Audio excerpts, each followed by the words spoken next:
take me on home to the asylum. Never alone in the asylum. Anarchy ruled, it was wild, but through it all you never smiled. Joke's on you, I'm in your head, so look who's laughing now. Remember in Arkham City, I killed your girl, so pretty. That was the night you let me die.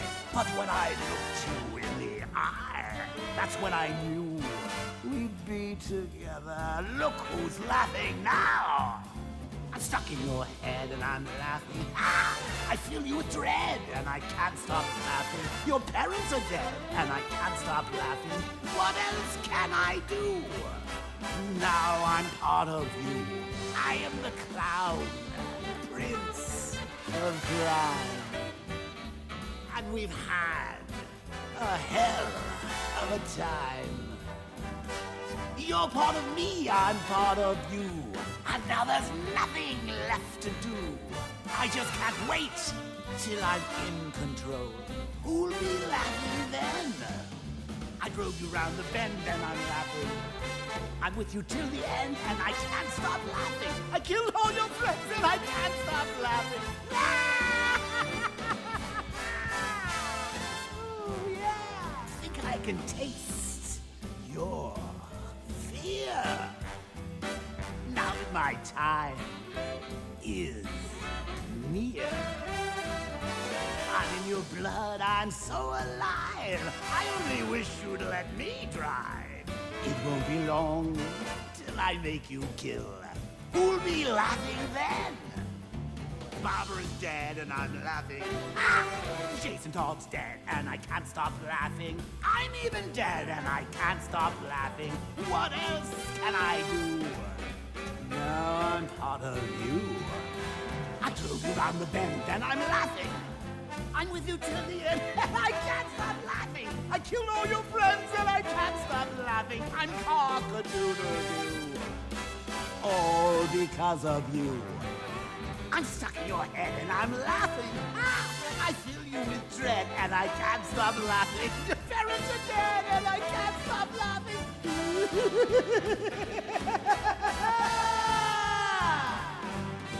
I'm stuck in your head and I'm laughing. I filled you with dread and I can't stop laughing. Your parents are dead and I can't stop laughing. What else can I do? Now I'm part of you.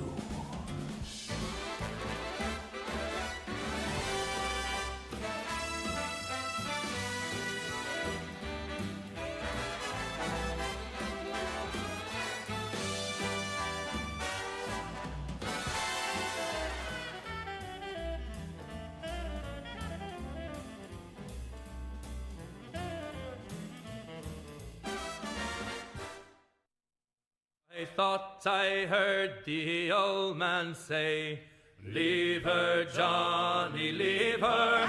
Tomorrow ye will get your pay, and it's time for us to leave her. Leave her, Johnny, leave her.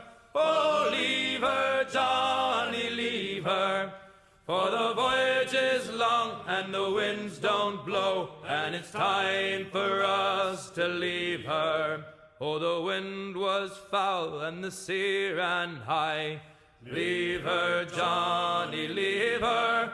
She shipped it green and none went by, and it's time for us to leave her.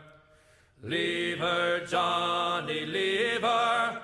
Oh, leave her, Johnny, leave her. For the voyage is long and the winds don't blow, and it's time for us to leave her. I hate to sail on this rotten tub. Leave her, Johnny, leave her. No grog allowed and rotten grub, and it's time for us to leave her. Leave her, Johnny, leave her. Oh, leave her, Johnny, leave her. For the voyage is long and the winds don't blow, and it's time for us to leave her.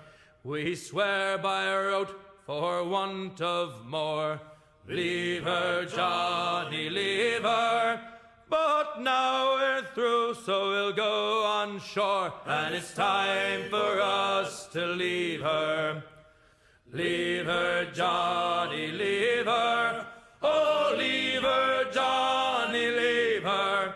For the voyage is long and the winds don't blow, and it's time for us to leave her. Leave her, Johnny. Damn it.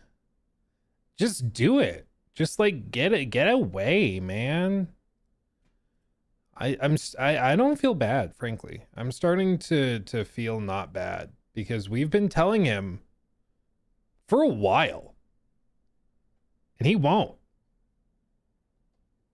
He just won't do it. Oh, Johnny has to high guard himself. Oh, okay. Well, that makes sense. How are you guys? How's everybody doing? Everybody feeling good? Everybody feeling lively? I hope you're feeling good. Oh, he's a simp. Oh, that explains it. I am glad to be back. Did I turn the chat? There we go. Okay. I was like, I thought I turned it on. I guess I turned it off. I am glad to be back. We went on a bit of a vacation. Shocker. I know. And it was great, but I couldn't help but film some videos while I was there. So sorry, not sorry. But I'm back rocking and rolling. We have a special guest today who's going to be on in about 52 minutes or so. Should be exciting, should be interesting, and it should give all of you a chance to maybe find out some stuff you've been wanting to find out. So should be interesting. Should be interesting. Did I touch grass? I did. Sure did. Sure did. Hated it, frankly. No, it was good. We had a very good time. But if you don't know, right now in the US, we have had a massive cold front, and specifically blowing west to east has been a cold front that has hit areas of the country that never get as cold as they got. So when I was in Florida, the lowest the temp dropped was 11 degrees Fahrenheit.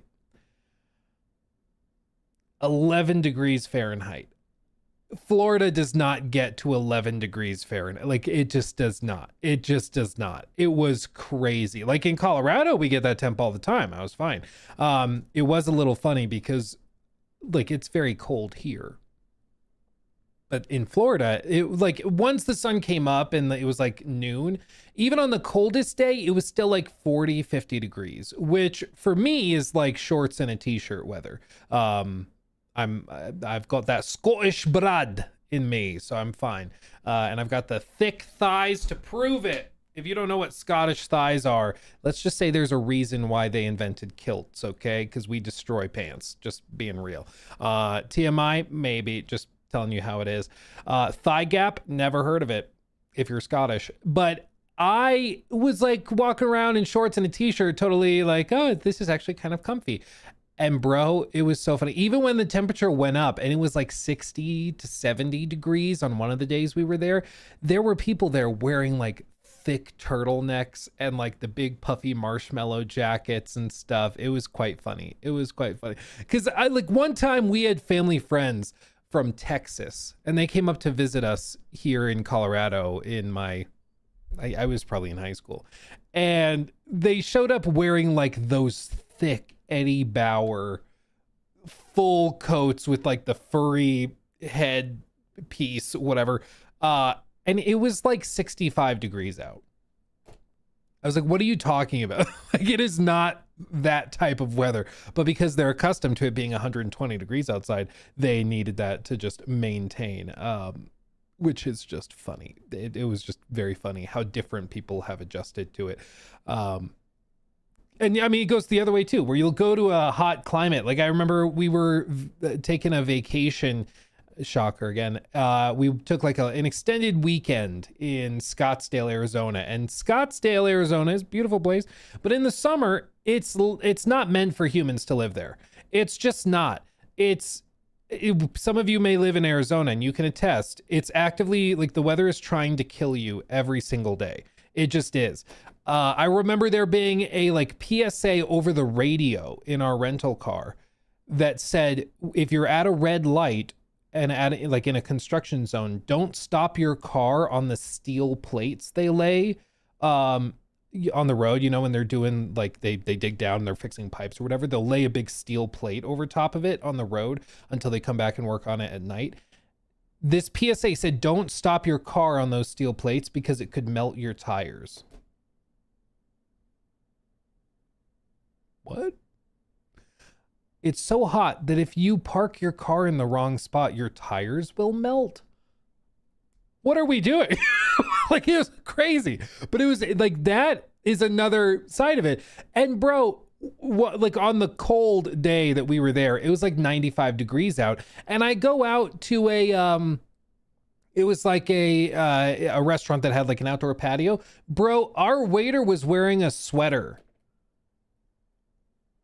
What? Like, how? Bro, you gotta be next level cold-blooded to be able to wear a sweater in 90+ degree heat. I would instantaneously die of heat stroke. I couldn't do it. But I guess, you know, they look at it the other way and they're like, how are you wearing shorts in 30, 40 degree weather? And I'm okay, touche. But it was just funny to see the wide range of people, you know. Yeah, it's gonna be good. Hibachi Road, that's a good way of putting it. Yeah, that's what they should call it officially. Yeah, just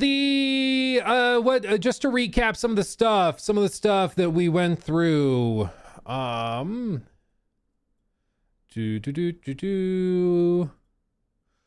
Okay. So, new mini segment sort of thing, I guess. So let's do this. Let's talk about this real quick because this was an element of what we were talking about right before I left, and it's something we got to address now in the aftermath. So in the aftermath of the launch of Highguard, I almost called it Highguard $sign for some reason. My brain is melding all of these live service games together. In the aftermath of the launch of Highguard, there's been a lot of discourse and discussions. Not a lot of apologies to Jeff, it seems. Sorry, Jeff. But long story short, they launched the game. Lots of people tried it. They found it wanting. It just wasn't good enough to justify like the hype, or certainly wasn't good enough to justify people leaving the games they currently are playing. And people gave constructive feedback. Some people were trollish with it, but most people had pretty common complaints. Optimization wasn't great. It didn't run very well. It still doesn't run particularly well. The maps are really big for being 3v3 primarily. Other things like the characters are fairly generic. The game mode is kind of difficult to get a grasp on, and it's very, very staggered. So you'll have moments of high intensity and then like 3 minutes of nothing, and then a high intensity moment, and then nothing. And so it just is kind of tough to get into. Some people played it and absolutely love it. Others have found it not that compelling, and demonstrably most people have bounced off of it. But to their credit, the devs have actually responded to some of the feedback. For one, they actually added a 5v5 mode. I did try this myself. I did try the 5v5 mode for a few rounds, and it is, in my opinion, significantly better than 3v3. It does, like, the fact they added it so much or so quickly makes me think that maybe they experimented with it before launch, and so it's just kind of like flipping a switch. But I do think it's way better than the 3v3 was, just being real. Is it enough to save the game? Personally, for me, not really. It's still like the same game at the core. Like, what I was kind of hoping for is for them to add a, like, basically an arenas mode, have the 3v3 or the 5v5, but just set it up with like competitive arenas.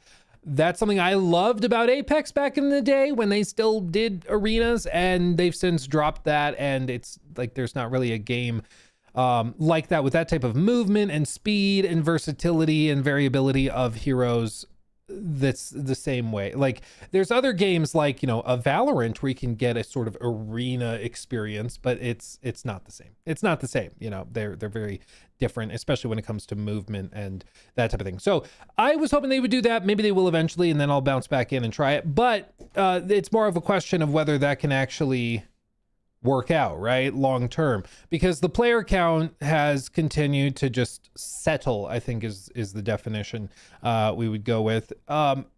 And, you know, I had predicted that they would end up with 100,000. I said in my video right before the launch of Highguard, I said I would not be surprised at all if they hit 100K concurrent on Steam.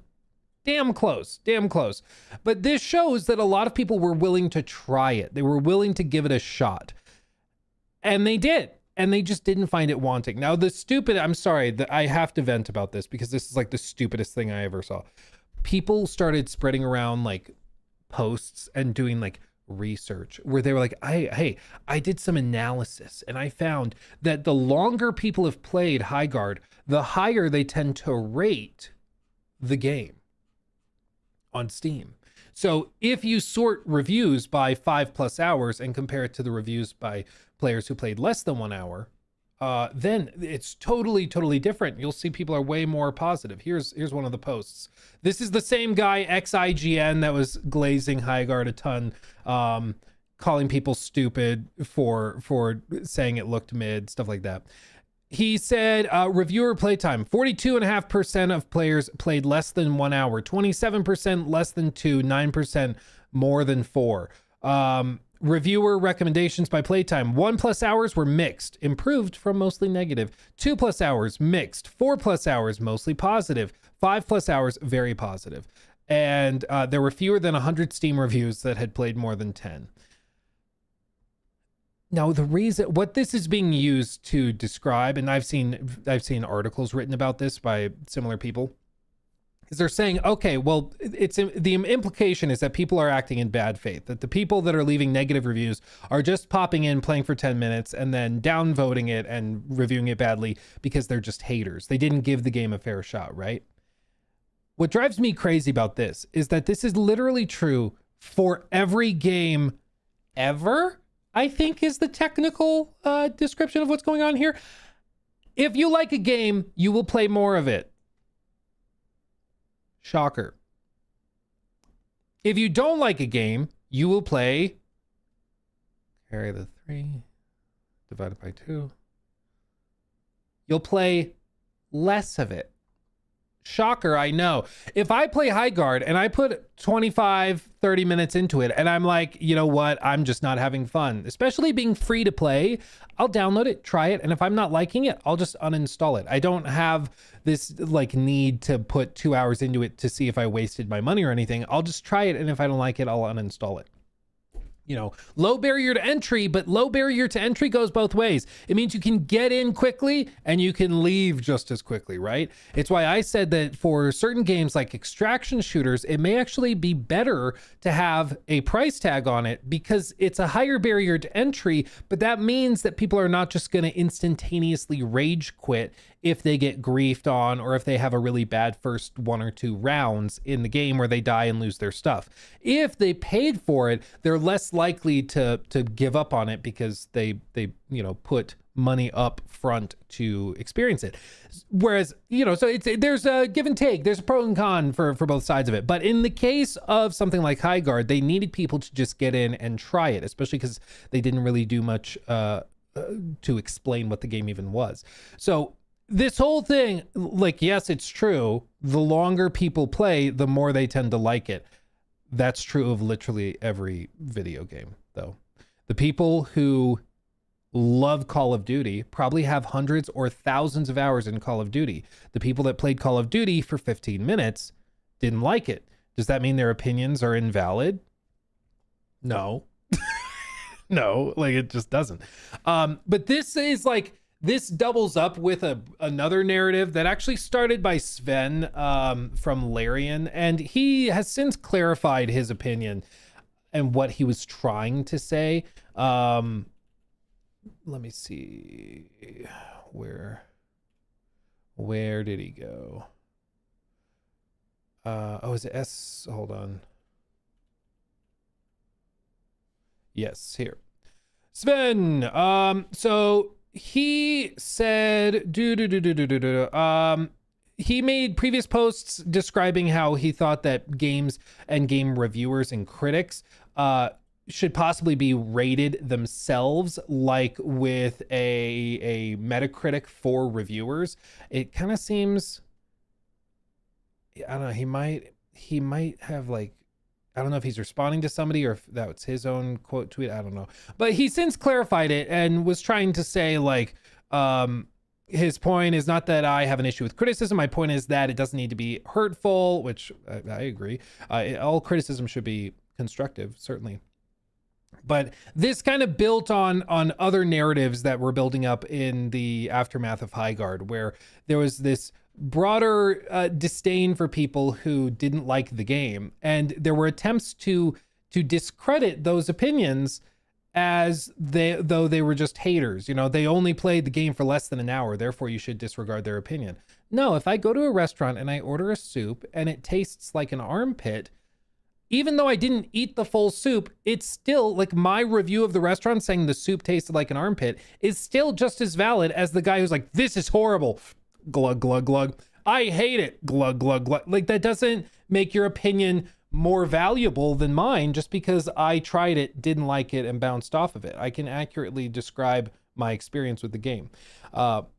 This to me is like, we're grasping at straws, fam. Like, this is not a great argument. And for me, at the end of the day, like, what we saw with Highguard was not people just blindly hating on the large scale. There certainly were some people that are trolls, but that's true of every game. There's still people out there who are like, yeah, Baldur's Gate 3, it's boring, woke garbage, it's terrible. Like, you still see people like that are out there. They're trolls. They're trying to get a rise out of you. And they're not that concerned with the quality of the game because that's not why they're there. What we saw with Highguard, though, was 100,000 people concurrent on Steam. As you can see, an estimated, just from these estimates, over 1 million is the average expectation for the number of people that actually tried it just on Steam, not to mention console players and people on other platforms. People did try it. They just didn't like it. They're allowed to not like it. Okay, people have suggested that like Jeff was paid under the table to promote it. I don't think that happened at all. I think that Jeff honestly liked the game and thought that the game was awesome and wanted to promote it because he believed in it and really liked it. And that's great. He should have that ability and right to do that. But in the same vein, if he has the right to like what he likes, we have the right to like what we like and to dislike what we dislike. And in this case, I think people tried it. They just found it wanting. It wasn't good enough to shadow drop. It had plenty of problems. And just being real, if you're going to shadow drop your game, that thing has to be ironclad, dude. You cannot afford to have performance issues if you're going to shadow drop something. You can't have server issues if you're going to shadow drop something unless it's just like so overwhelmingly successful that there's no avoiding it. But they had matchmaking issues where like you would load into a match and then get kicked out. Like when I was playing it on launch day, I would have to try for 5 or 6 matches before getting into one. It's not great. Like, you can't have those problems on a free-to-play launch of a game that otherwise is just not that interesting or compelling. With one game mode, it just doesn't work. And so I think that there's just a fascinating disconnect between some of the game's media with, people like Fran, 18 years, ex-IGN, who has been trying to like glaze and buff this game up as best he can. There's a disconnect between people like him and then other people that have suggested that, if you don't like Highguard, you're just being a hater. And then what seemed to be the vast majority of players who tried it and just found it not good enough to play. Like, it just wasn't good enough. And that's a story as old as time. There's been plenty of these posts from people that have found the same the same corpos who shilled for Concord are now shilling for Highguard. Who could have seen that coming? Like, some of these same people that wrote articles, I played 7 hours of Concord this weekend and immediately want back in, posted July 15th, 2024. And then he writes another article. Highguard is fine when you don't have an internet in your ear telling you it's nasty. They didn't say it's nasty. They said it looked boring. And guess what? Kind of seems like they found it boring. It's just dumb. So at the end of the day, despite us feeling kind of gaslit for a long time, acting as though this was going to be the second coming, and then, being told that we were all wrong. And I was like, you know what? I'd love to be wrong. I'd love for the game to be amazing. I'll believe it when I see it. We played it. It wasn't what it was made out to be. and people kind of moved on, and they're already kind of in a rough spot. I do think if they continue to listen to feedback, if they continue to add in new modes, new systems, fix performance and stuff, they have name recognition now, so they could actually, dig themselves out of a pit. Whether or not they can do that fast enough to save the company is another question. But the Highguard saga seems to be coming to a bit of a close, kind of a whimper of a close. And it's been entertaining. It's been interesting. It kind of went exactly the way I think a lot of us expected it to. But then, I did not expect the games media to become so vitriolic. And I think the technical term for what is being exemplified by the games media right now is contempt. That's at least what it makes me feel like. Like these posts, the other posts that we looked at, like from Fran, it exhibits a sense of contempt. The feeling that a person or a thing is beneath consideration, worthless, or deserving of scorn. Disregard for something that should be taken into account. And I think that's what we're seeing. I think a lot of these people have contempt for those players who didn't just sit down and consume. They have contempt. They look down on you for not just mindlessly hyping it up and eating it up. And I think that, on one hand, I think there's people that just honestly want the industry to be a more positive place. And I can respect that. I think that's where Sven was coming from. I think he wants people to appreciate the art of game crafting and how much work goes into it, which I can understand and appreciate. Yes, it's anytime a game ships at all is a miracle. Video games are ridiculously difficult to make, and it takes so much collaboration and years of work and blood, sweat, and tears. That absolutely is true. And I do think you should appreciate that and the work that goes into it. My point with Highguard is that it's a concept that never really made sense. Same with Concord. Did I say Concord twice? I don't know. It's a Freudian slip at this point. Highguard concept never made sense. Concord never really made sense. Fair Game $sign doesn't seem to have made sense. All these games fail not because the people that made them are untalented or unskilled or don't know what they're doing. They failed because the concept was never going to work to begin with. You can have the world's most talented craftsmen and shipbuilders construct a ship that is designed with a really cool sunlight or sunroof, but it's inverted. It's a sunroof, but for the ocean. And then some guy in the back goes, "Isn't that just a hole in the boat?" And it's like, no, get him out of here. He's not being positive. And then they build it and the ship sinks. And then they're all shocked that everybody was being so negative about the sea light, when it's a concept that just never should have been greenlit to begin with. And everybody's shocked that the ship sank, but everybody else that's sitting on the sidelines is like, what do you mean? Like this never was going to work. We tried to tell you this is a bad idea. And I think in the case of a lot of these live service games, unfortunately, is that they just end up spending years and years and years and millions upon millions of dollars, and they waste it trying to sacrifice it at the altar of live service under the hopes and dreams of Fortnite money. And that kind of blinds them to what is likely to be successful. And I think that, the positivity side of the industry that like Sven is pushing, which I absolutely agree with and respect, I think that needs to be tempered at the same time and balanced out with the other side of the industry, which is less fun to talk about, which is just frankly that this is an industry. It is a business.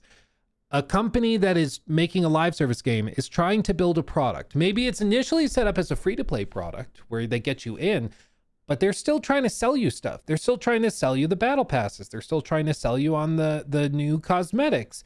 Some of the games will have all sorts of things with doing polls for new characters or other. It's still a product. They're still trying to extract money out of you, time out of you, data out of you. It's still a product. It's not just like they created a painting and want you to look at the painting. I agree if you go up and you're going through an art gallery and you just go, "This sucks, this painting sucks," that just makes you kind of an a-hole. But if they're going to try to sell it to you and they're trying to get you to pay money for it, you have the right to say, "I don't like this."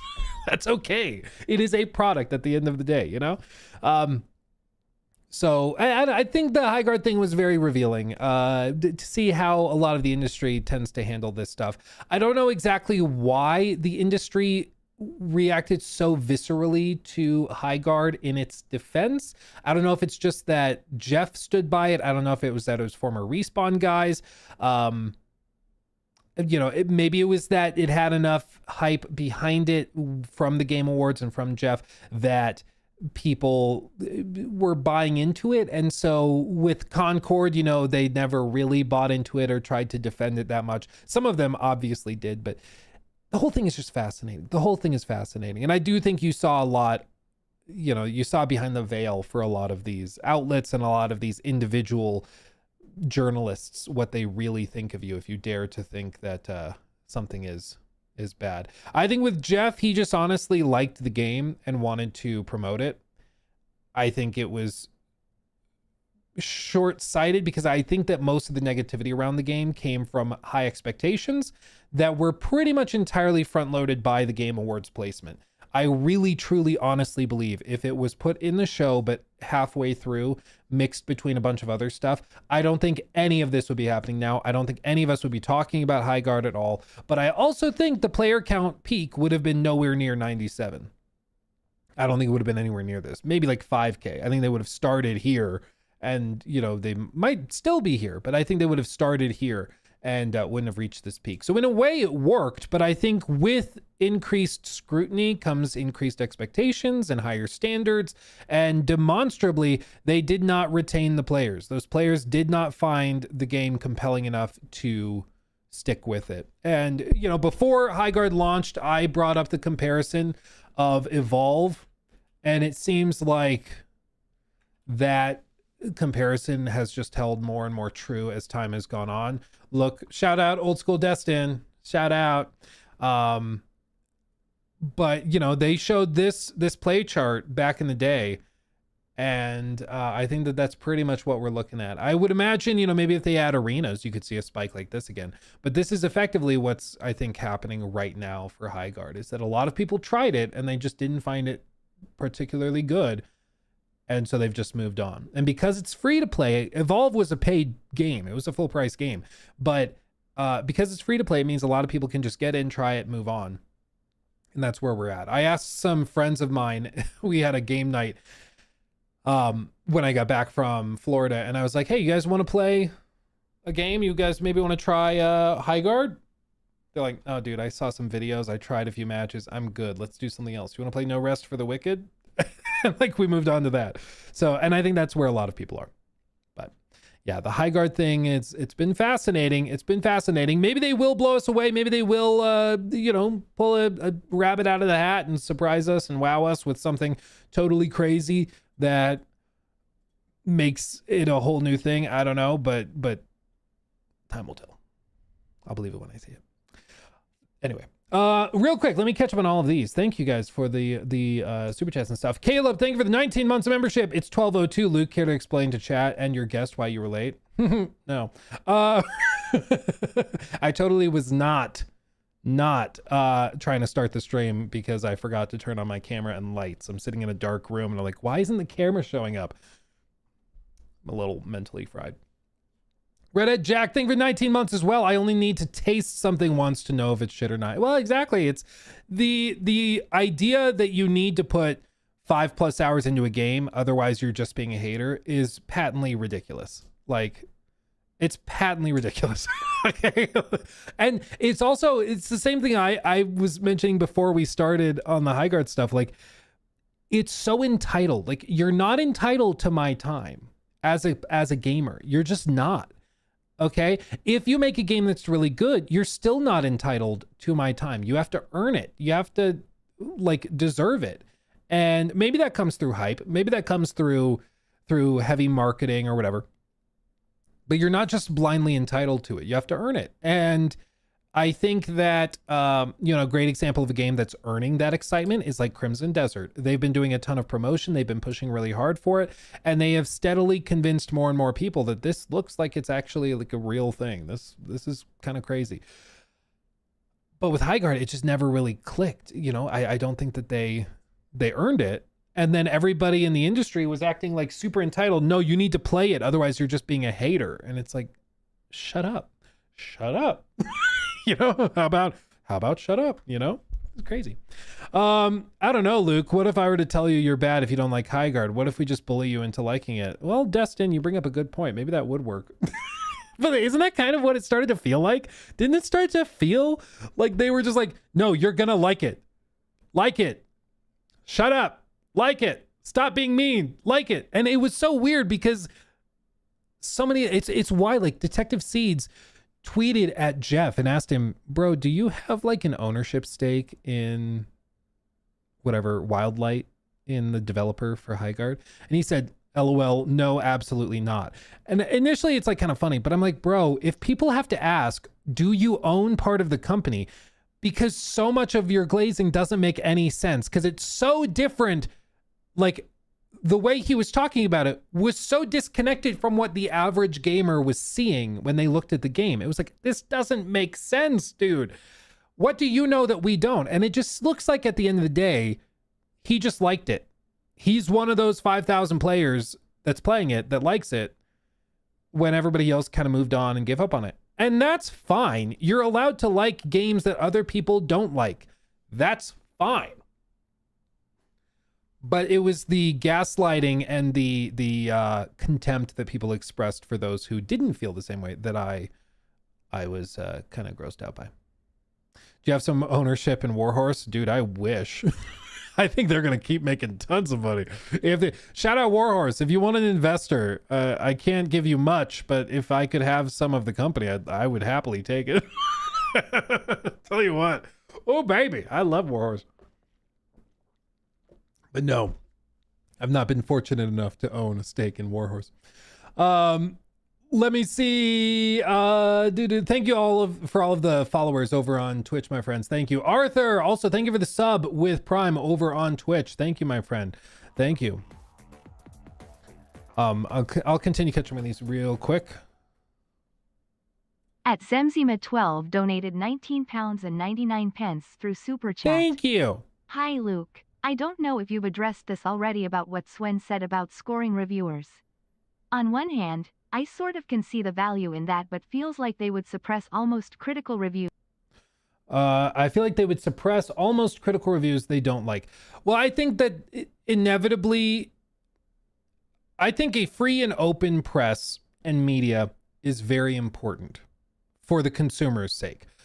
If you're advocating just for the game publishers, of course they want it locked down. Of course they would like to have a select pool of reviewers and of outlets that can be, you know, maybe not necessarily controlled, but that can be relied on and that you have an idea of what's going on. And that is exactly what happened with the games media back in like the late 2000s and early 2010s. If you are an old school gamer, you remember those days when it was basically G4, IGN, GameSpot. Like those are the big guys, and they had the monopoly on all coverage, the monopoly on all reviews, the monopoly on all previews and dev interviews and everything. That's how it used to be. And I don't think it was better. I think it's better to have an open and free press. It doesn't mean that every reviewer's opinion is necessarily should be taken as equal, you know? But that's why people can watch the reviewers and read reviews and outlets from people that they like and ignore the others that they don't. For example, I find after the KCD2 review from Eurogamer, I'm gonna be real, I'm never reading another Eurogamer review to determine what I think about a game or what they think about a game ever again. Like this thing was so patently ridiculous and stupid and petty. Like they're the same ones that said KCD1 was problematic because there were too many white people in it. It wasn't diverse enough. And I was like, bro, it's a medieval, like historically grounded. What are you talking about? Like, are you insane? And like the whole review was just patently ridiculous and insane. So I look at this and I'm like, okay, if I'm doing a Metacritic for reviewers, this review is not doing well. You know, I'm dismissing this reviewer across the board. But that's what I did mentally. And so now I'm not going to go back to Eurogamer when I'm trying to figure out what like the consensus should be for a game. Let's see. There are many times I wish KCD2 was easier to like, easier to get into, easier to enjoy, and easier to savor in the long run. And that's before we get into the naughty briar patch of its director being a vocal supporter of a movement whose effects continue to cause real and tangible harm to the wider industry. But I also don't think he cares about being liked either, which is fine. I don't really like it myself. There's a lot to admire here, sure, but you have to do so on its own terms. It's the same thing. I think they did the same thing with Hogwarts Legacy, where they were trying to score the game based on like the political opinions of some of the creators instead of the game itself, which I just disagree with on a foundational level. I think it's, if you're reviewing a game, review the game. Don't review the like political or religious or dietary or whatever opinions. Don't like, you're not reviewing the people, you're reviewing the game, you know? But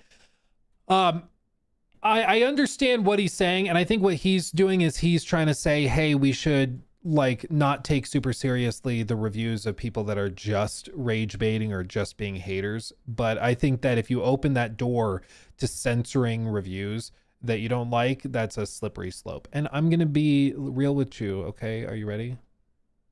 You ready for like the big crazy reveal that kind of puts a hole in this? They already kind of do that. If they really don't like what a reviewer says or their approach or the way that they make their review videos, they just won't give you a review code. They just won't. If they think that you're too mean, they won't invite you to a Los Angeles celebration party to try the game early. Because they don't want to risk what you might say. So it already happens, dude. If they're like, hey, that guy's too critical. He's not supporting us enough. He's not positive enough. They just won't invite you. So they already do it. They already do this. So they already kind of get it, you know? I think what they're trying to do is like, they want to just shut down the really critical stuff. And I can understand like bad faith criticism is always extremely cringy and stupid.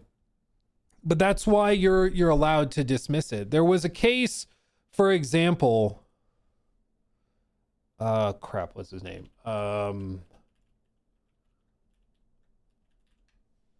There was a case of this.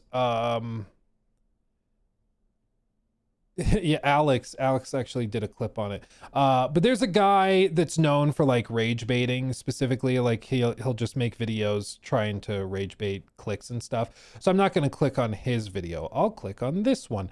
Alex, who's a funny guy that dresses up like a banana. He did a reaction to it. But basically, like this guy did a video about the Fable showcase and everything, and just pretty clearly has never played Fable. He's talking about like the owning businesses. Why are they owning businesses? Why, this isn't a Fable thing. Why would they do that? Things like that. He's like, why do they talk like that? Mentioning the British accents. It's like, because they're British. What do you mean? Clearly hasn't played Fable, and that's fine. You don't have to be an expert in all games. Like that's okay. Just don't pretend like you know Fable if you don't know Fable. And whoops, I clicked the wrong button. And so like this I would agree is like a bad faith criticism of the game. Let me see if I can find, is this it? I feel like ever since the closure, I need Fable specifically. Where's the Fable bit? who the fuck is this guy? Spend the money. Where do I want to tax people and stuff? Okay. It seems like they're trying to blow up that. Yeah. You can now buy any house, Yeah. evict people, buy businesses, Yeah. set up franchises. Yeah. And I guess that's an interesting idea, but Yeah. why put that into Fable, right? I mean, Because it was in Fable 3. This is where Frit exposed him.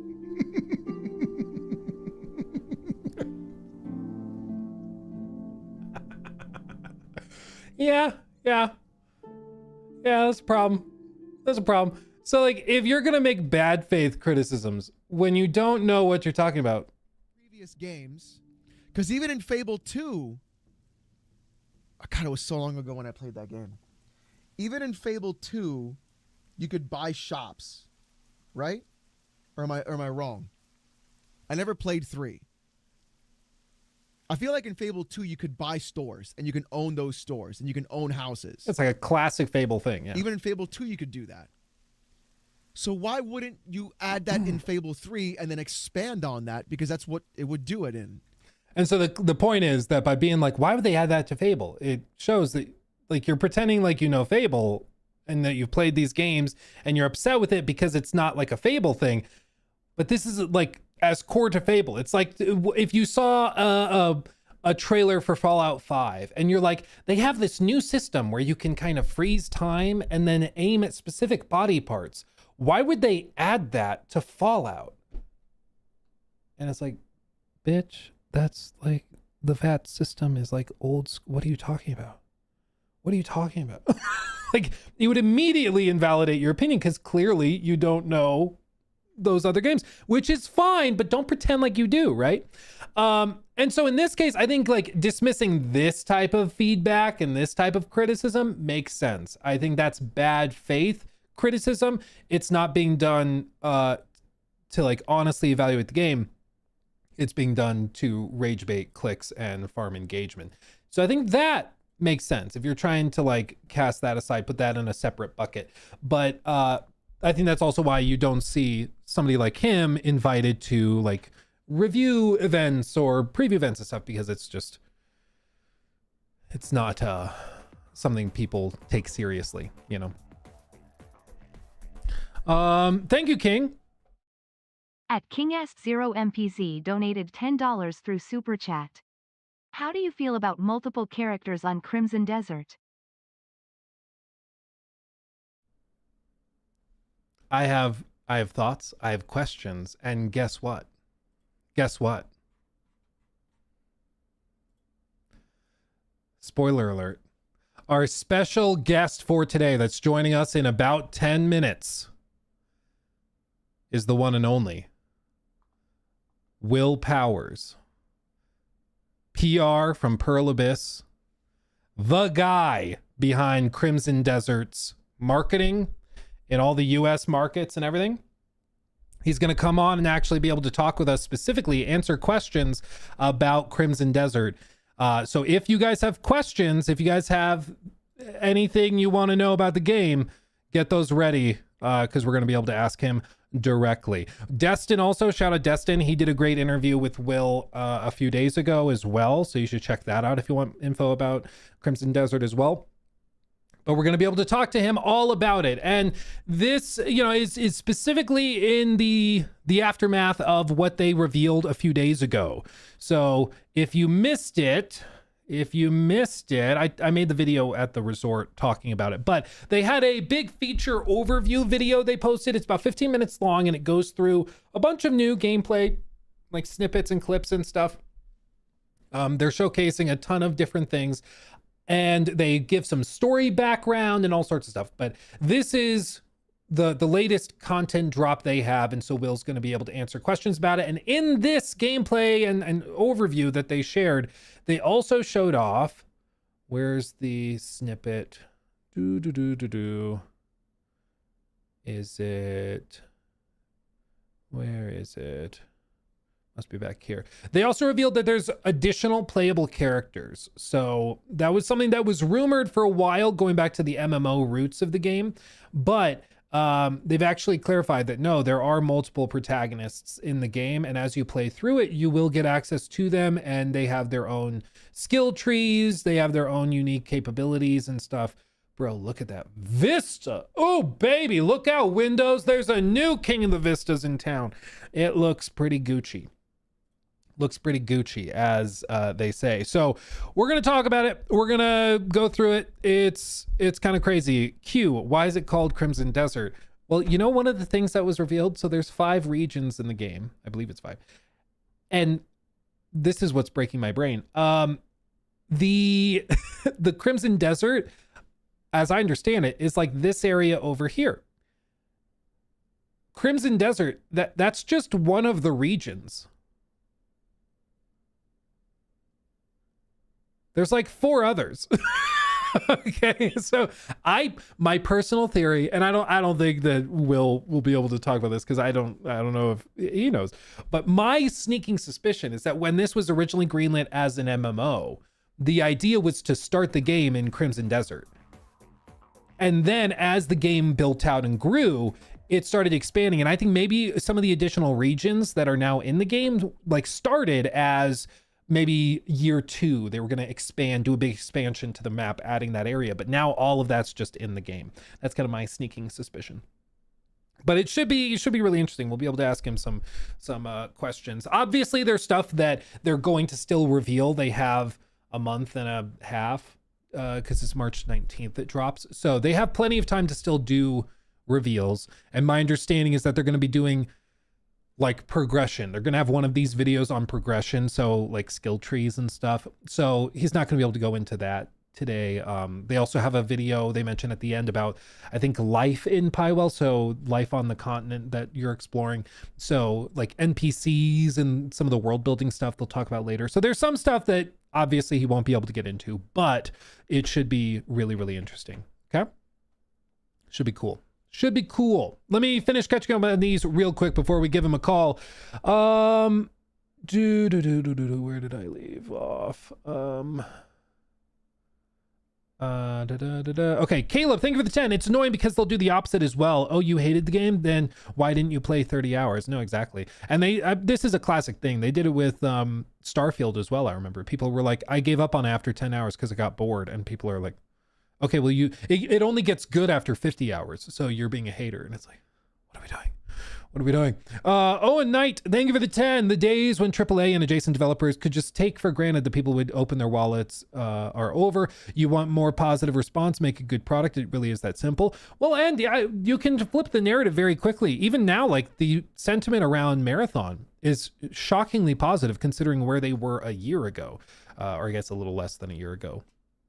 But all of their trailers are now at like 95, 96, 97% like to dislike. Like the narrative has really flipped for Marathon. And it's because they went back, they added stuff players wanted, they worked their asses off, and it looks way better now. And that's what I think they needed to do with Highguard. And honestly, I think the best thing for the game would probably be to go and take it like back into beta, work on it, add some of those new systems and things people are asking for, and go that route. I don't know if they'll do that though. Edgar, thank you for the 10. Personally, I was sitting on the edge of my seat at the Game Awards, and then it was Highguard. We were all excited for something new, and Jeff showed us another trend we're sick of. It does feel like a game that's coming like 7 years too late, 8 years too late. Vintage, thank you for the 2. Jason Schreier blamed us again for it failing. I mean, in a way, that's probably fair because we are the ones that didn't like it. But, you know, do you blame the customer for thinking the soup tastes like an armpit, or do you blame the chef that made a soup that tastes like an armpit? You know, like whose fault is that at the end of the day? That's funny. Zemzem, thank you again for the 20 back there. Thank Total you. Malarkey donated $20 through Super Chat. It's malarkey. The other side, though, is there are so many bad actors. Like the Starfield pronoun guy. His audience to review bomb cause it had that option. A baby face. It has yeah. 999 other problems, but had thousands of negative reviews with 0.2 hours from that. Inevitably, there are going to be people that, especially like culture war stuff, that's just inevitable. But I don't think that like, I don't think there's a fix for that, you know? Just make a good game, and if the game is really good, then the culture warrior types are just screaming into the void, you know? There's nothing for them to latch onto. And you saw that narrative shift, right? If you remember, they moved on and were trying to say that Monster Hunter was going to be like another, I think they were saying that was going to be woke because like they added extra clothes onto one of the characters from trailer to trailer or something. And they gave up on that when it was clear it was going to be super popular. And so they moved on to a different game to start raging about because they're like, okay, that one's not going to work.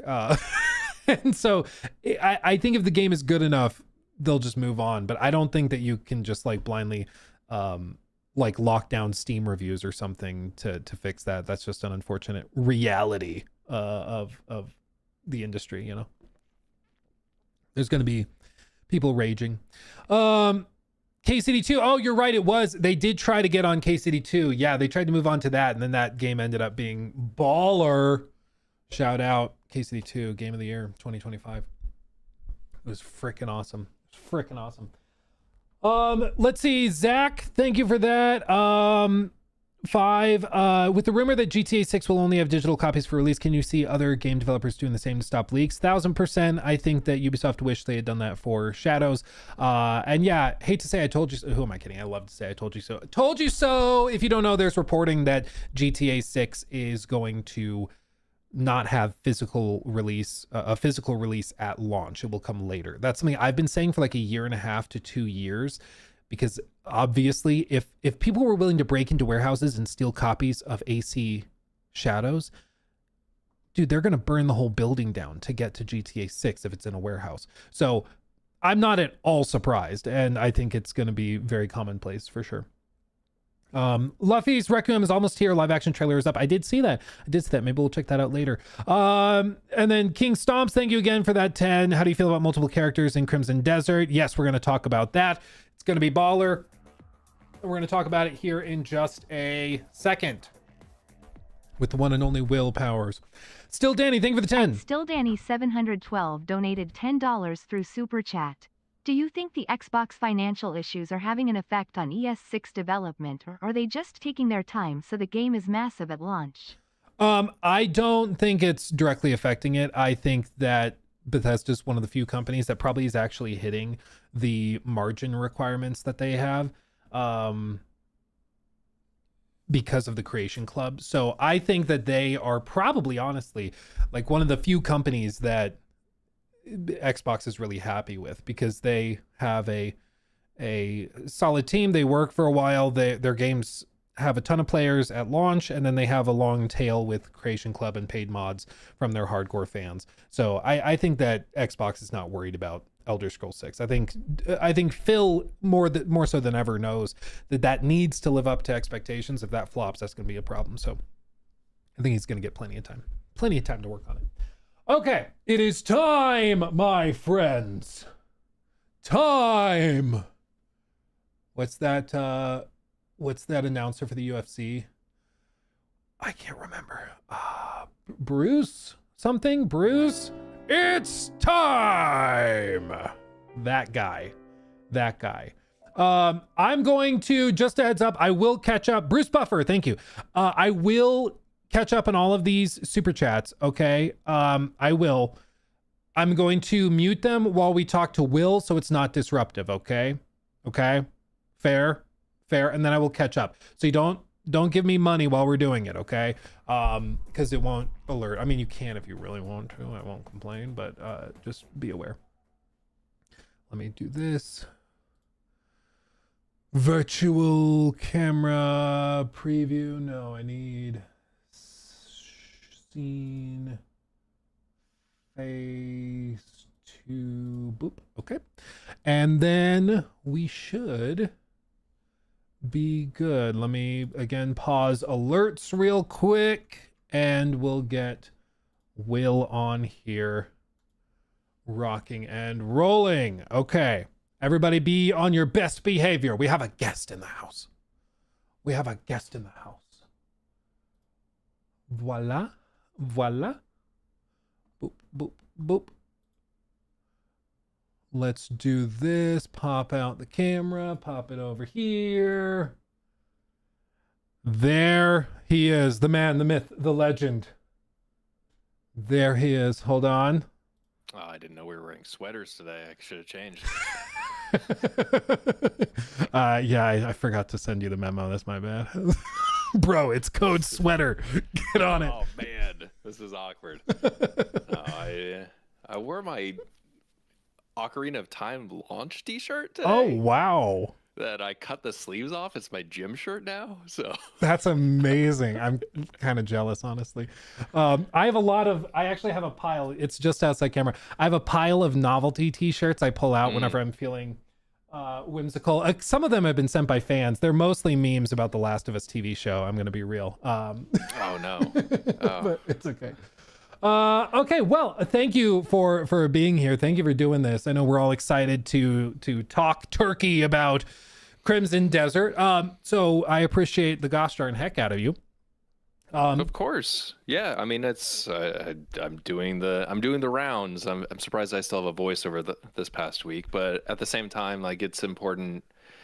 I keep telling people that that there are different audiences. Like, there's our audience that's been paying attention to the game for 6 years, and then there's a huge audience that's thousands of times bigger than that that's still never even heard of the game. So just because we're repeating some of the same information, hopefully there's with every news beat there is additional information that comes out. But if you've been following the game, not all of this is for you. Some of it's to catch some of the other people up. So I don't think some of the people, I love our Reddit, but I don't think some of the people on our Reddit fully grasp that.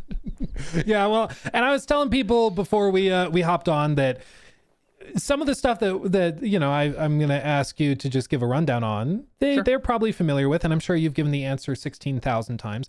But it's good to just give everybody a good baseline as we kind of get a little more specific as our talk kind of goes on. So if you'll indulge me with those questions, you're like, I gotta say this again. It's good for laying the foundation.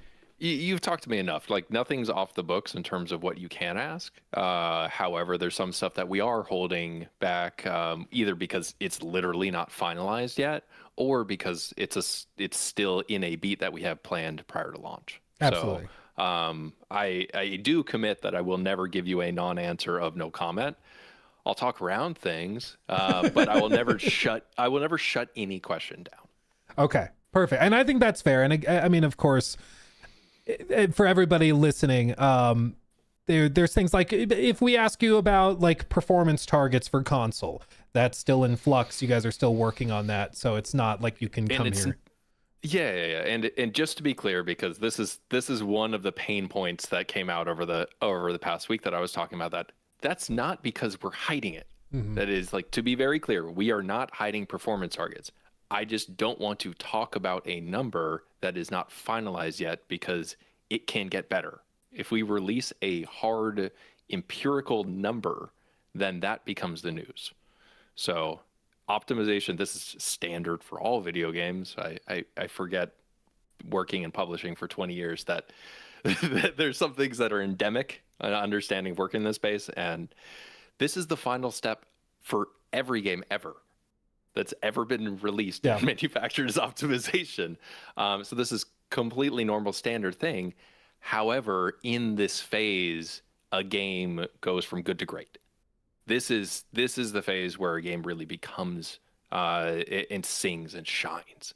So those performance targets, like, we have our internal targets that we're trying to hit, but we don't want to commit to something. We don't want to publish numbers until it's finalized and it's an auditable fact. Right.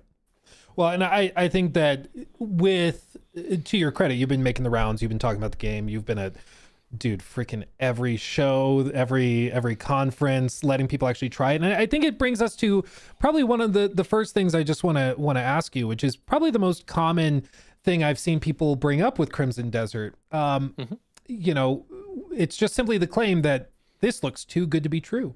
And what I've pointed out is that it looks amazing, but they've also let people try it. They've let people play it more than probably most games that are coming out this year. I mean, frankly, it's been very available for people.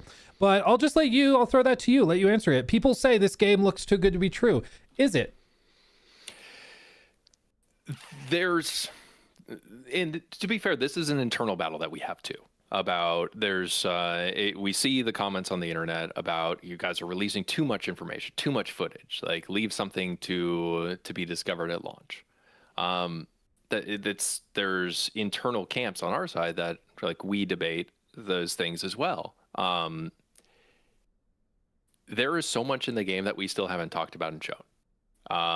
The breadth of the systems, the breadth of the game, I really, really don't think that anything that we're showing is a spoiler for fans. It won't dilute their experience, because the world, it creates a sense of wonder that, like, and because each individual approach will change your experience with things, then showcasing one experience doesn't spoil it for you if you take a different approach. So that's kind of an overarching thought that's guiding my answer to your question. Answer to your question specifically, because the game has changed over 6 years, some of the stuff that was put out there originally isn't even relevant anymore, which is tough because that came from official channels. If you look at the announced trailer in 2019, in November of 2019 at G-Star, in that, on stage, we had, like, from official Pearl Abyss, this is a MMO. It is a prequel to Black Desert Online. The official communication from the company. That video is still up on our YouTube channel. And some people watch it and they get confused because it's still available. And that's communicating from the official source. None of those things are true anymore because development has shifted. I've talked about this a lot, about how in order for a game to come into its own, development shifted, and it had the ability to become its own thing and shine in its own way, not be overshadowed by the initial premise that it was being made into. So that's a difficulty, and I think that spurs the conversation of, is this game too good to be true? Because there's different narratives from different time periods.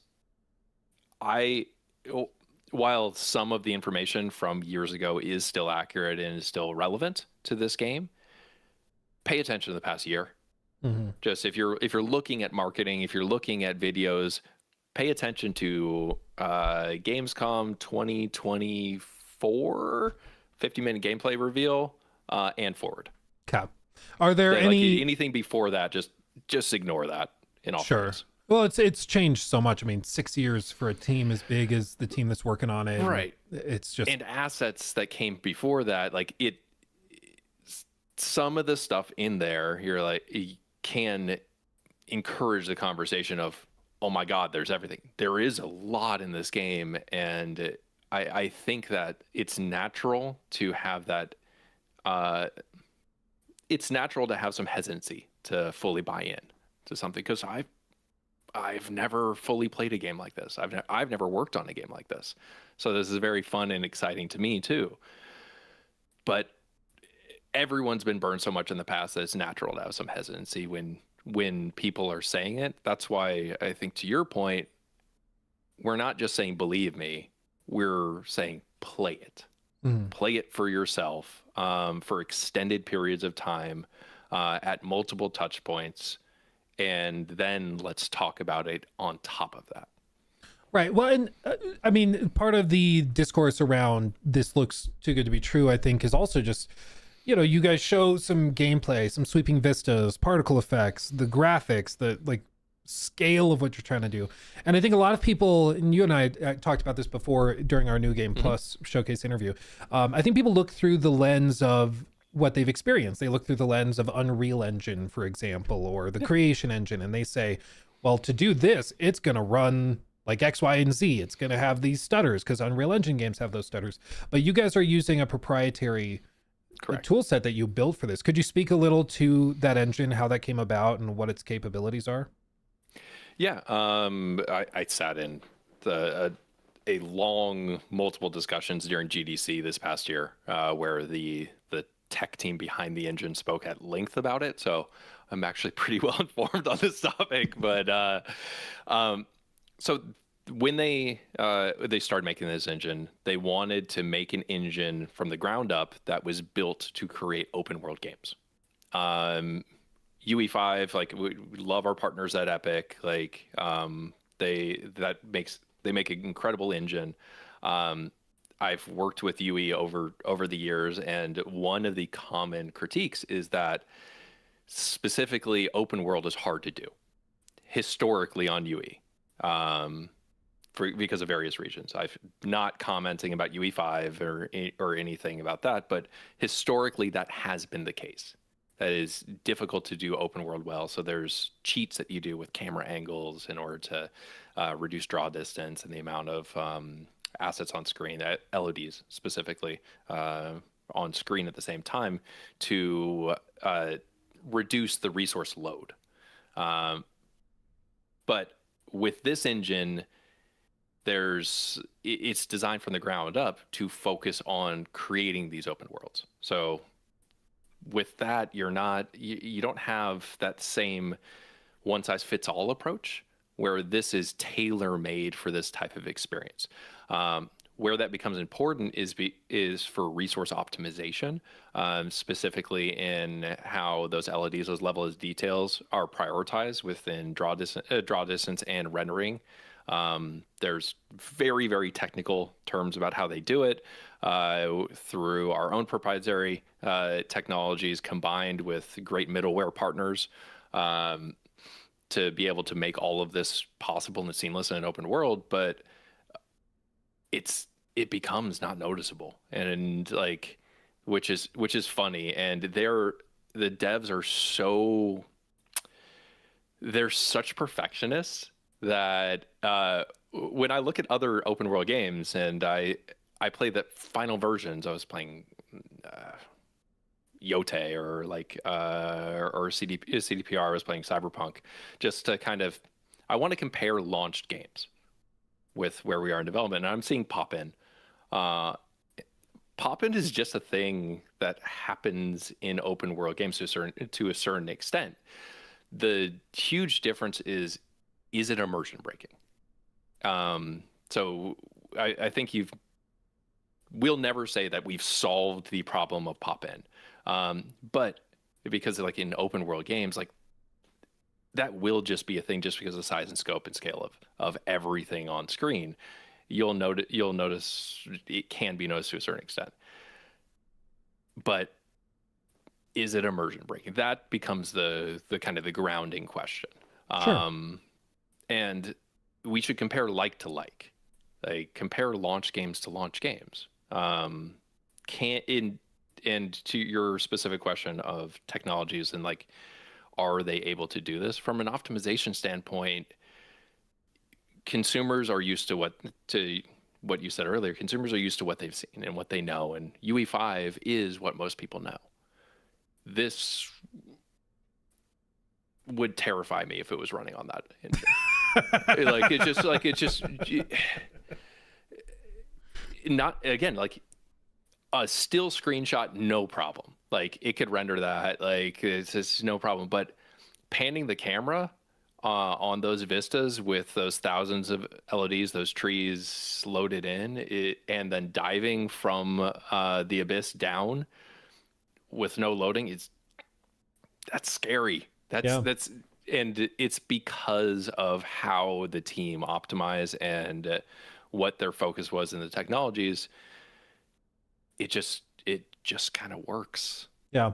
Well, I mean, it's to the team's credit. For anybody not aware, the team went gold 2 months before launch, and so now you guys are content complete, just polishing, which is standard. Like it's like, again, like the discourse online of, oh, that's so early. For replication purposes, you need to go gold 8 to 10 weeks in advance. That's standard. I think a lot of it is that people, as you've probably noticed, there's a lot of I don't know what the exact term would be. People are really hoping that Crimson Desert is what it appears to be, right? Like it looks so good, and people have been burned so many times by games that look really good, and then they play them and they run like garbage, or they're actually only 6 hours long or whatever else. And I think what makes Crimson Desert so fascinating is the team that it's coming from as well. Like this is an experienced developer that has not made single player game like this before. But as the years have gone by, and correct me if I'm wrong, it seems like the team has been built up specifically for this type of game, and they've built out not just the tool sets but the team to create this game in particular. It's not like this is the MMO team that's doing this on the side. Correct. And that's like where other publishers have different development offices. Like, I'll use Ubisoft as an example. Ubisoft San Francisco, Ubisoft Montreal, Ubisoft Massive. Like, they have different studios. We have one building that houses two separate dev teams. And the dev team, the new IP dev team that is focused on Crimson Desert, is a separate team from the ongoing and live service dev team that focuses on Black Desert Online. So it's one, it didn't take away resources from one dev team to the other. We built up a secondary team to focus on new IP. But it's housed within the same building, which creates confusion because it's one studio, technically, yes, two dev teams. Right. So I think with this, you know, there's a bunch of questions in chat, and I can throw those out to you. Yeah. There's a couple. Before you do that, I want to talk real quickly about one thing that you mentioned. Yeah.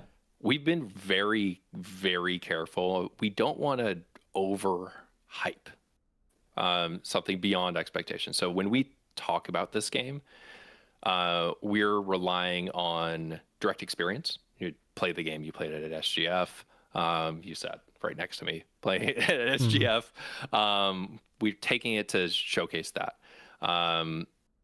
Because at the end of the day, like, expectations become something that's outside of your control.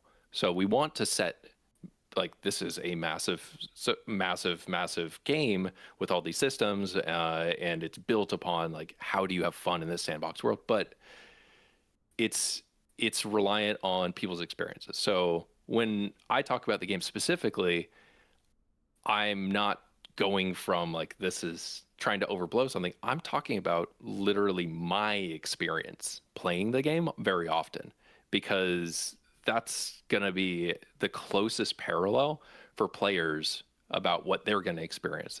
It's going to come back to someone else's individual experience. So I do want to just point out that we're incredibly conscious of that as a team, that we want to relay individual experiences so that they can parallel to what players will ultimately experience when the game launches.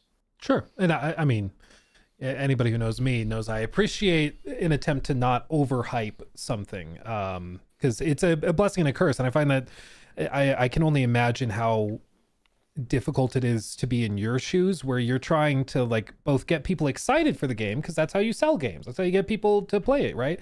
But then you also don't want to go so far, you know, telling sweet little lies to the point where, you know, maybe it's a half truth, maybe this thing. I would never, just to be clear, sweet little lies or sweet big lies. It doesn't work. It always catches up to you, right? Like, because the internet has a fantastic memory, and people will be like, oh, well, he said that I could do this, but I can't actually do that. And people lose their minds. Your credibility is all you have. I mean, you look at other developers. If you plant a tree, you come back to it later, and you could chop down that tree. I mean, we're not saying any of those things. Like, if we are talking about a feature in the game, it is in the game, and you can do it. Yeah. So we want to be very, very clear. If that is a feature that is communicated, it is something within the game, and you will be able to experience it. Yeah. Well, and with that, I also want to talk about with expectations before we get to audience questions and stuff. In this deep dive that you guys shared just a few days ago, the feature overview, you mentioned one of the feature overviews. Yes, this is number one in a series. Yes, it sounds like you're going to have one deep diving into progression. So I imagine like skill trees, stuff like that. One on, I think you described it as life in combat. Yeah, so progression and life skills and like things to deep dive on things to do in the world, as well as a combat focus one. Okay. So lots more to dig into, guys. Buckle up for that. We've got more reactions to do for sure. But one of the things you mentioned in this number one was the additional protagonists. Could you speak a bit to that? Because that, I think for a lot of people was like, what? So people by surprise. Again, level setting expectations. not protagonists, playable characters. Playable There characters, is okay. one central protagonist. You are Cliff. You're your version of Cliff through your skill sets. Like there are ways that you can do light RPing, like in terms of how you progress and make Cliff your own. But central protagonist is Cliff. And then through the main storyline, these 2 additional playable characters will be unlocked that you could freely go between, explore the open world, do non-main storyline quests with, to be able to, and as I've said many a times, that's the main crux of the game. Like the crit path, the main game is very important, and it's kind of the thread that pulls you through the game in order of player motivation and advancing you through. But the majority of content is going to be all this side content, this faction content, and I never want to be definitive and you can do everything. You can do a vast majority of that with these additional characters that have very different play styles. They have different equipment that they can unlock or they can equip versus Cliff. So you've seen the hand cannon on Unka the orc. There's guns with Demian and a great sword. So it's not only different equipment, it's different move sets. Her grapple is really cool. She does like this flying leg lock. Her wrestling moves are really cool. So different mocaps for the different characters and everything too. So it becomes, what playstyle do you want? And that's kind of thematically where I keep going back to of, it's a sandbox. How do you want to play in it? Right. Well, and one thing you mentioned in the interview you did with Destin, Destin was in chat earlier. I'm not sure if he's still here, but a great interview. I checked it out. That was at 8 a.m. So if I said anything of that, I'll do apologies to her.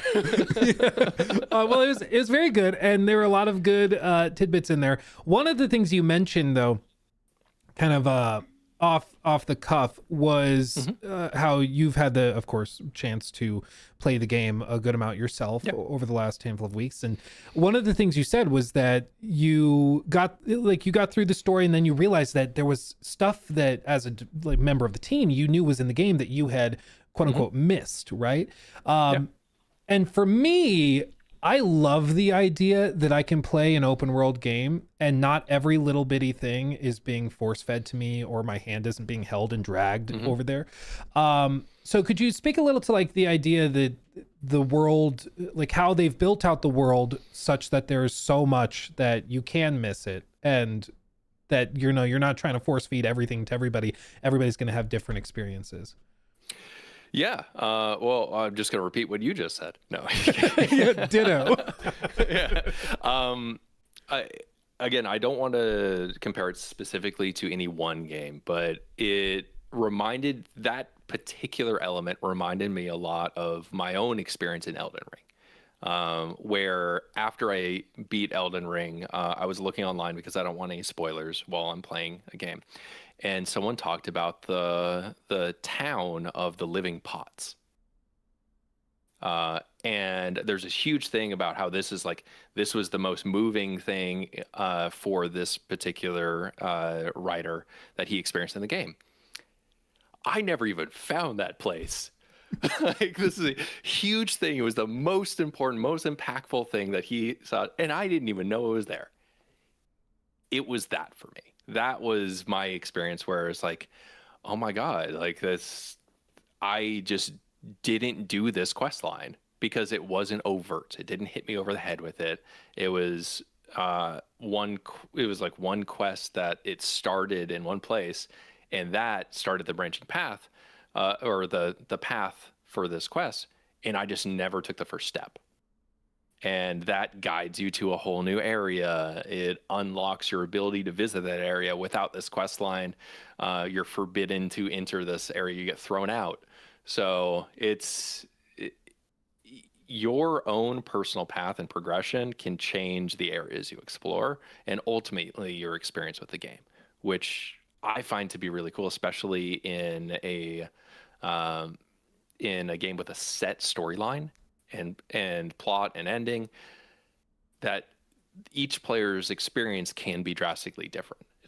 In that sense, it's very much similar to like in Elden Ring style of the plot's going to be the same. Like you're going through the same thing, but your experience within the world, because of the decisions and everything you're making, is going to be very different. If you're talking with your friend, it's a lot of, oh my God, did you do this? And that's where I think this game really sings for me. Like we have a room where we have like 4 PCs and we're all playing at the same time. And it's a lot of people like, I found a sweet weapon. And then everybody goes there and gets that weapon. That was my experience when I was playing Fallout 4 for the first time. Single player game, but I played it in party chat with a bunch of my friends, and we were all sharing, I found this cool thing, go here on the map. That's how I think people are going to play this game. Sure. I can already see the TikToks in my mind already of like, did you know you can find this amazing greatsword in this cave if you go around here? I can already see it happening. Yep. With that, I think I just a question. I understand if it's something you're going to cover later and you can't address You can ask me anything. I've said that at the start. Okay. With this obviously being focused a lot on side content and exploring, how is the team handling like fear of getting too powerful by we've all done it. You play the main story for 10 hours, then you go spend 30 hours doing side content, and then the main story is a breeze for the rest of the game. How have you guys balanced like that, making it so you don't just get so powerful by doing side stuff that the main story is a joke? Well, certain things like you can't use the mech and the dragon in like one-on-one boss fights. Like certain Fair. things like that is just mitigates you being able to fire rockets at a dude with a sword and shield. But that's not to say that there aren't boss fights where you use the dragon or anything. Like, don't come for me, internet. But you can't use those for like bosses where that isn't an intended playstyle. So the reason I'm pausing is because balancing is still being done, and balancing is still a thing that if the game launches and a boss is way too difficult, then there might be additional balance like post-launch. Like that's not something that's out of the realm of reality.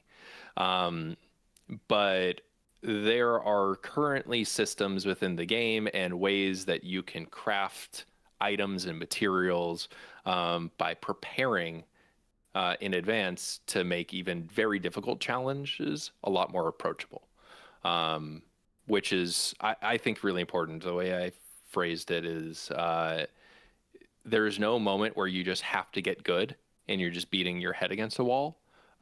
You can over prepare and make things accessible to you if you spend enough time like properly preparing for fights. Sure.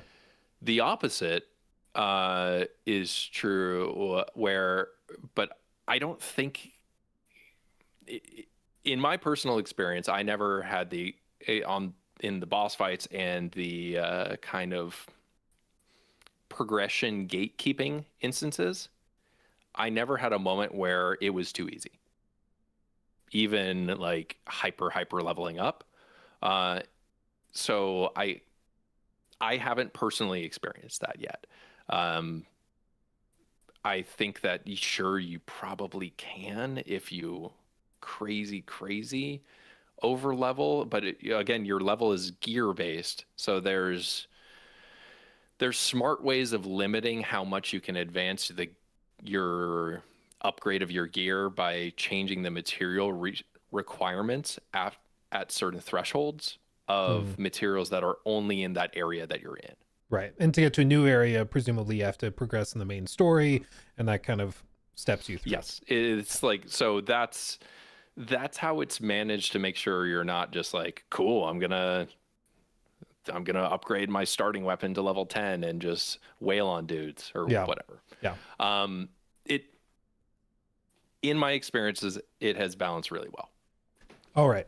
Well, and that makes perfect sense, being like you know, in this Vista that we have a screenshot of on screen right now, with the crafting materials available there that can get you to gear level X. But if you want to reach gear level Y, you got to go to the next region, and that's locked behind the campaign. So you kind of are theoretically you can go, like, again, open world, it is unlocked. This is a strict definition of it's an open world. You drop you in, you can go anywhere. If you know where those resources are, you can go there from the beginning of the game and get those resources. Like, theoretically you could do it. Are you going to be going into very dangerous areas where you'll probably get wailed on really fast? Yeah, in order to do so, but you could. But that's if speedrunners wanted to get their hand on the game and try it, which is the crazy thought to me. Dude, I'm excited to see it. Can you imagine? That is the thing that I'm most excited about. I can't wait for other people to get their hands on the game. And just like the experience I was talking about where I was learning from other people in that room for PCs, I'm going to learn so much from other players playing the game because they'll have a different approach than I had, than we've all had. So we'll learn so much from players on day one. Yeah. Well, let me ask you about something, because you've got experience with the game. You've seen, and of course know a lot more than we do. But you are in this position where you're trying to promote the game. You're framing it. You're discussing it. You're trying to focus on certain things and manage expectations elsewhere. But I want to know what you think is not getting enough attention. Like, what is something about Crimson Desert that people have overlooked or that has not gotten enough love that you think is going to be a standout when people get their hands on it? That's a good question. I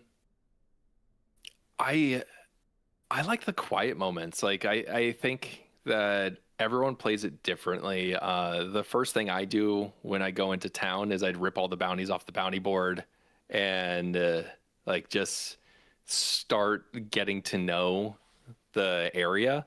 And I think that those things of just kind of the day in the life or the daily life within the world, that's where you can really have a lot of fun, because that's where those become like your stories. But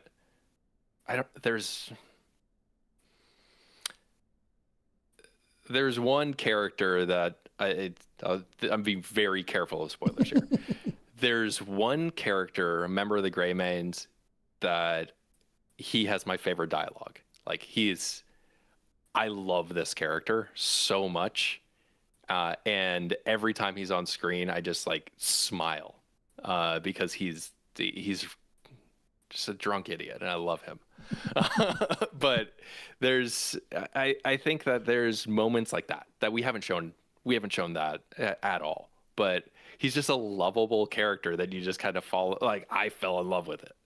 So that's the fun thing of, like, in between all of this open world side content and everything, like, there's still a cool story and characters that you're gonna really like that are within this world. Mm-hmm. Some of those quieter things that people might not that aren't as flashy, you know, they don't show as well in trailers. We were really loud and aggressive for about a year focusing on combat. So I think that there's a lot of the game outside of combat that it's now an opportunity to showcase. Yeah, absolutely. Well, and people are, I've seen people ask about that, where it's like, you know, what are you doing in the quiet moments, and what's all that look like? Which I can clearly see that you guys are starting to focus on and showcase. So if you're okay with it, I'd love to go through some of our audience questions, and you can answer what you can. With these, for everybody in chat, I've been keeping an eye on some of your comments as you've submitted them, so I'll just kind of go through them and we'll see what we can get. We have about 25 minutes left, so we'll just work through them as best we can. I'll talk fast. Yeah, because there's a lot. First question. Let me find the one that I had pinned. I know it was asked by multiple people. I'm sorry, I can't do a specific call out. People are asking about any intention. Are there any intentions to do a demo for the game?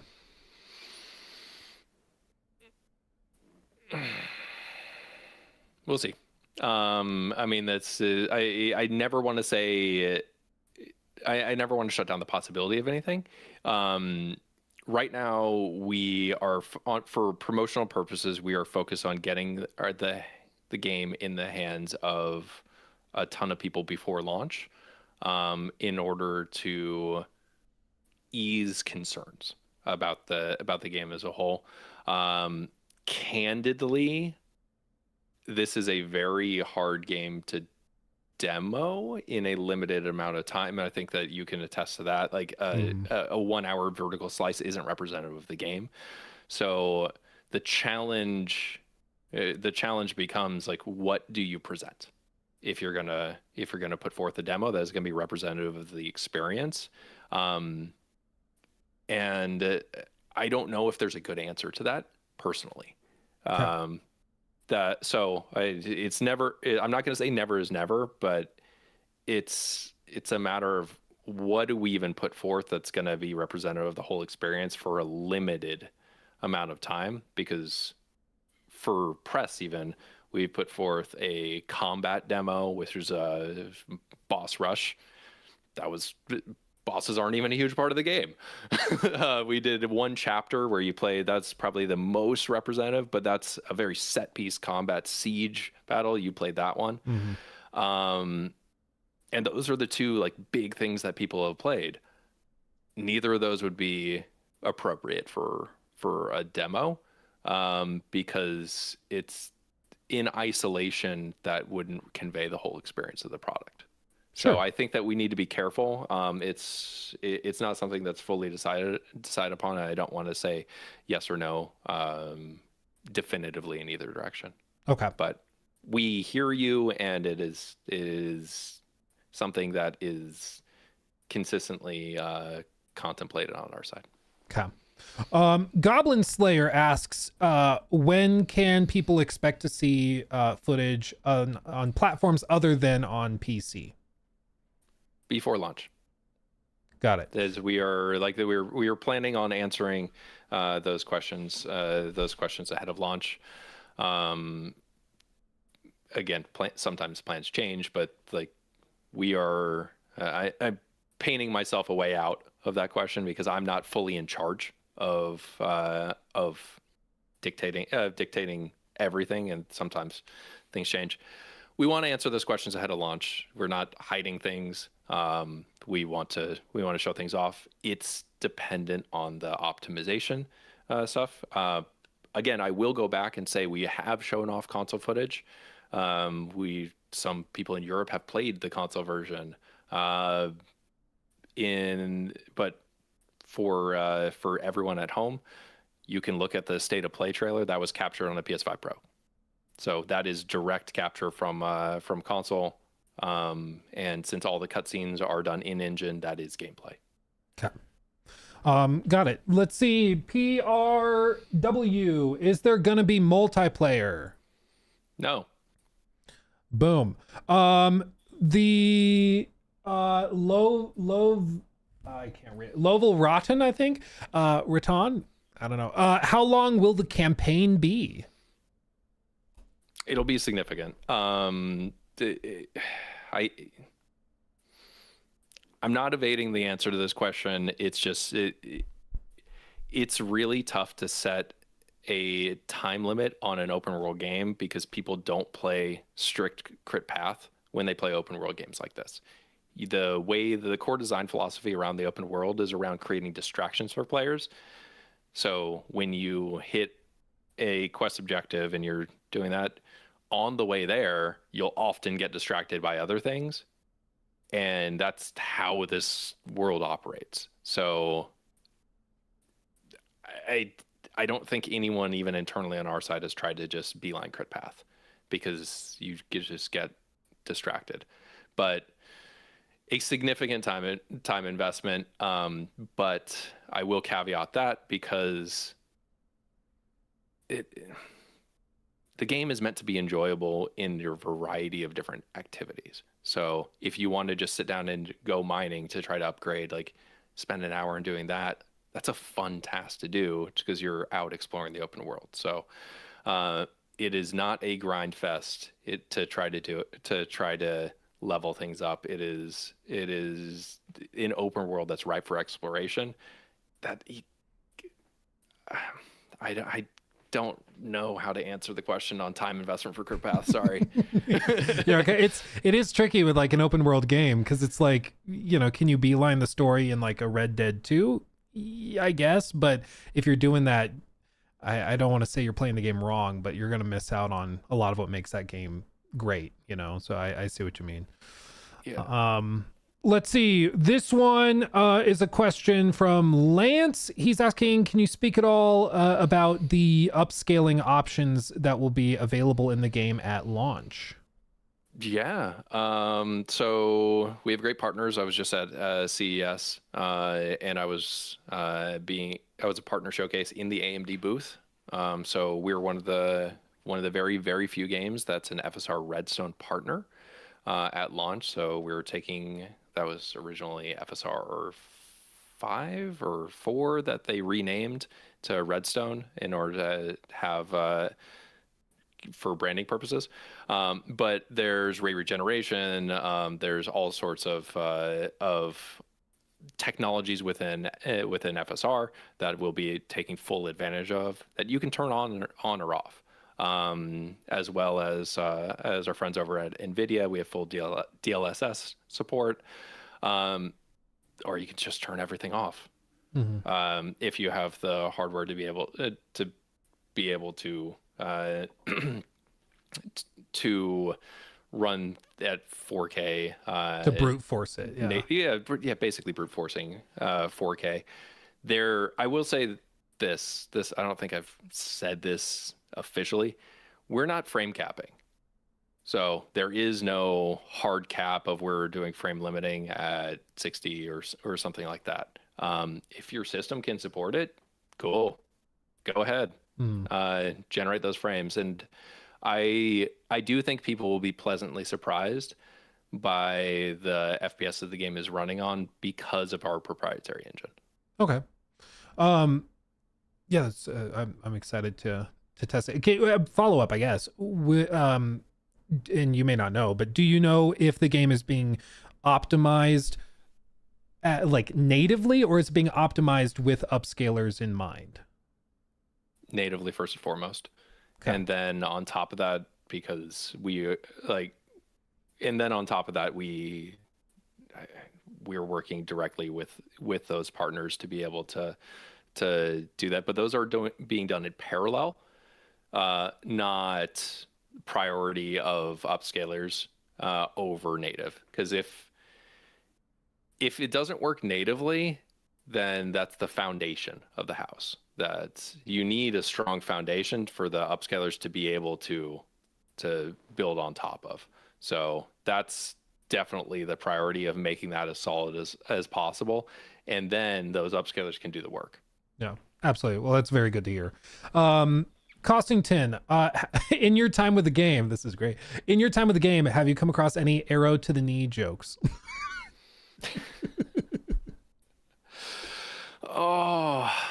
This is not Skyrim. I don't know if you knew that. This is actually an interview for Crimson Desert. So I've been filtering through questions. I'm like, okay, okay, that's funny. I was at the Square Enix office a couple of years ago, and they had a Lara Croft statue in their office, and it's pointing down, and I got in front of it and took a picture with like bent to the knee, like so that the arrow was going into my knee, and made a really bad joke. It's at this point, it's like core to gaming culture. It's just a classic. Yeah. To my knowledge, again, I have not experienced all the content in the game. I have not come across an arrow to the knee joke, but there is. I'm not going to discount the possibility that it's somewhere in the dialogue. It's somewhere a writer had a little fun. Let's see this one. Al Shiley, I think. Thank you for that question. Will there be a central hub, a player house, a place to gather your thoughts, or place collected items? Is there something like that? Yes. It's something that we're going to talk a lot about more later. But if you look back at the feature video 1, it talks about rebuilding the Greymanes. There is a player camp, and there is going to be housing and a lot that you can do within it. A core central part of the main story is about rebuilding your faction, and that involves rebuilding and building up this central camp, which functions almost as a central hub. It doesn't need to. I think that's the core thing I keep coming back to, is we lay out all these options. Like the way that the design approach is like, you can come back to that. It serves most of your needs, especially within the area where it occupies, one of the regions. And then you can prepare for what you're going to do next there. You don't need to, though, but it functions as that sort of central hub that you. Oh, it froze. Oh, can you hear me? Yep. Okay, it went a little robotic for a second. Let me make sure we're good. It's recovering. Okay, try talking now. It's Discord on my side. Yeah, I think back. it's working. It's trying. It's trying to recover. It recovered. Let's see. It's getting better. It's slowly getting there. Let's see. We'll give it a breather. With this, I don't know if you can still hear me. Let's see. Okay, that's better. Okay, we're recovered. I think we're good again.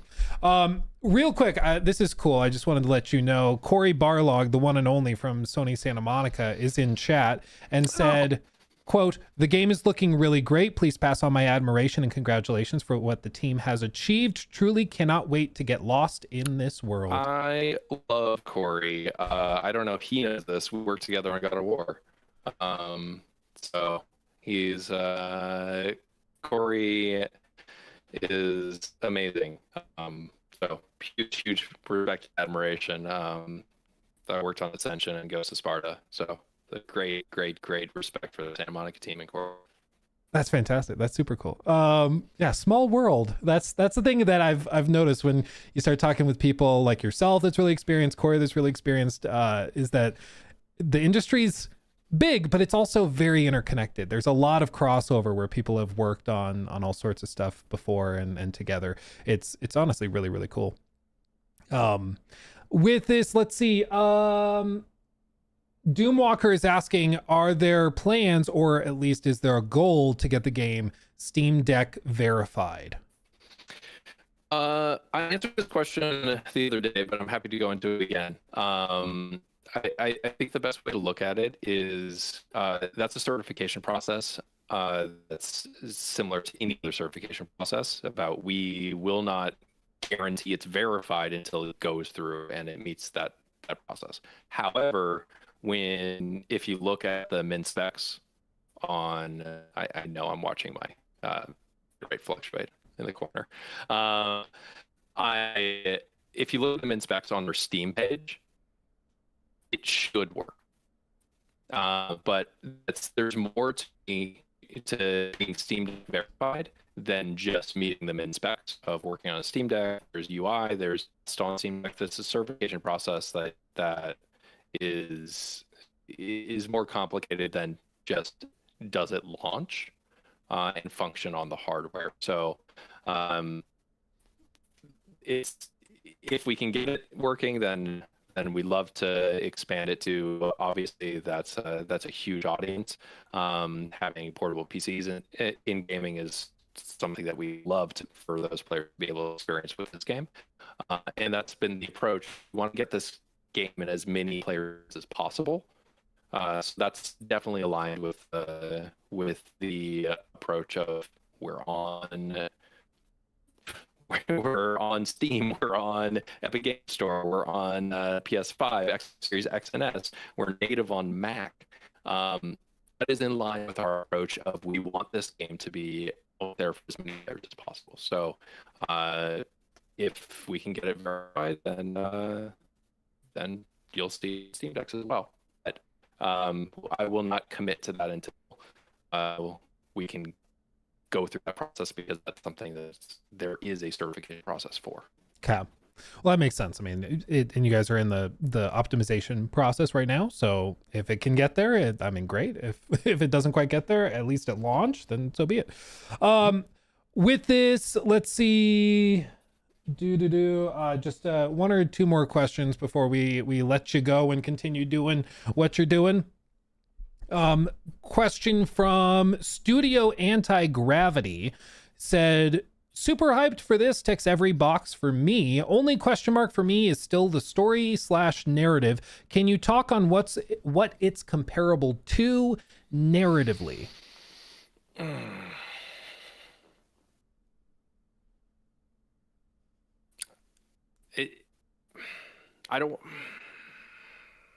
It's a good question. You're making me. Stumped If you're him. ever making me think, like it's a good question. I hesitate comparing it to any one game. Like, and that's kind of why I'm pausing. And also, I haven't experienced the entire breadth of the content within the game, so I don't want to. Anything that is going to be representative is going to be representative of my experience in this. So, yeah, it's.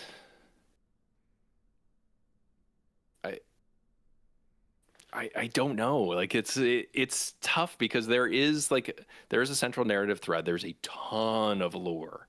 And background information that goes into your codex as you're exploring the world, for those people that love all of their backstory and love all of their like encyclopedic knowledge of the game world. Oh man, this is.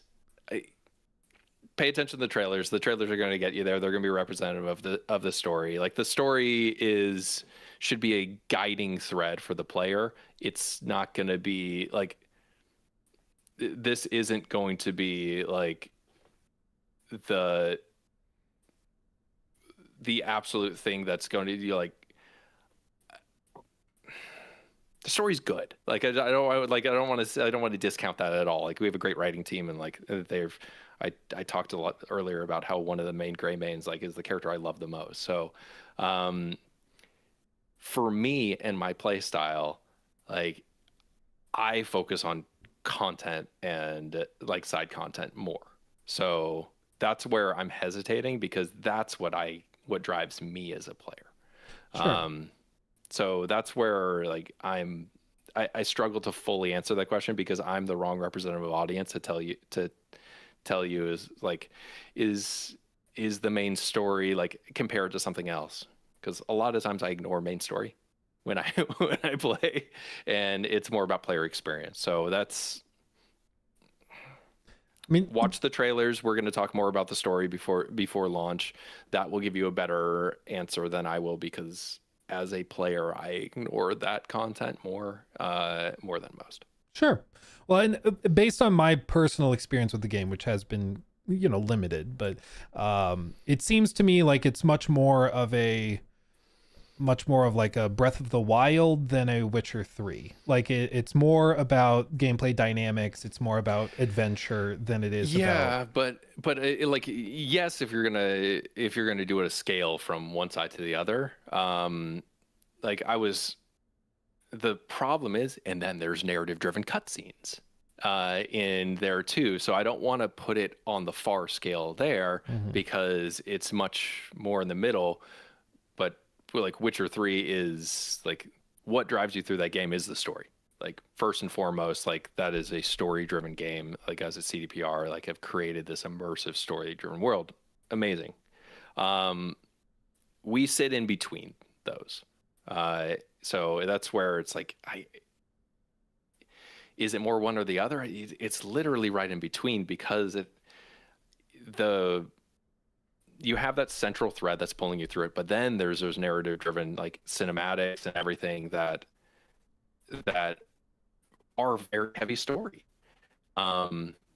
But it's not Witcher 3 in that sense. Like, that is story focused. Sure. I think this might be our last question before we wrap it up. From Judge Magister, he asks the following: it has been confirmed numerous times that we can turn particles, like particle effects, off. But what is often overlooked from these questions is if consoles will feature a similar level of customizability. So I think he's asking, can you turn the particle effects down on console, or is that just customizable on PC? That good question.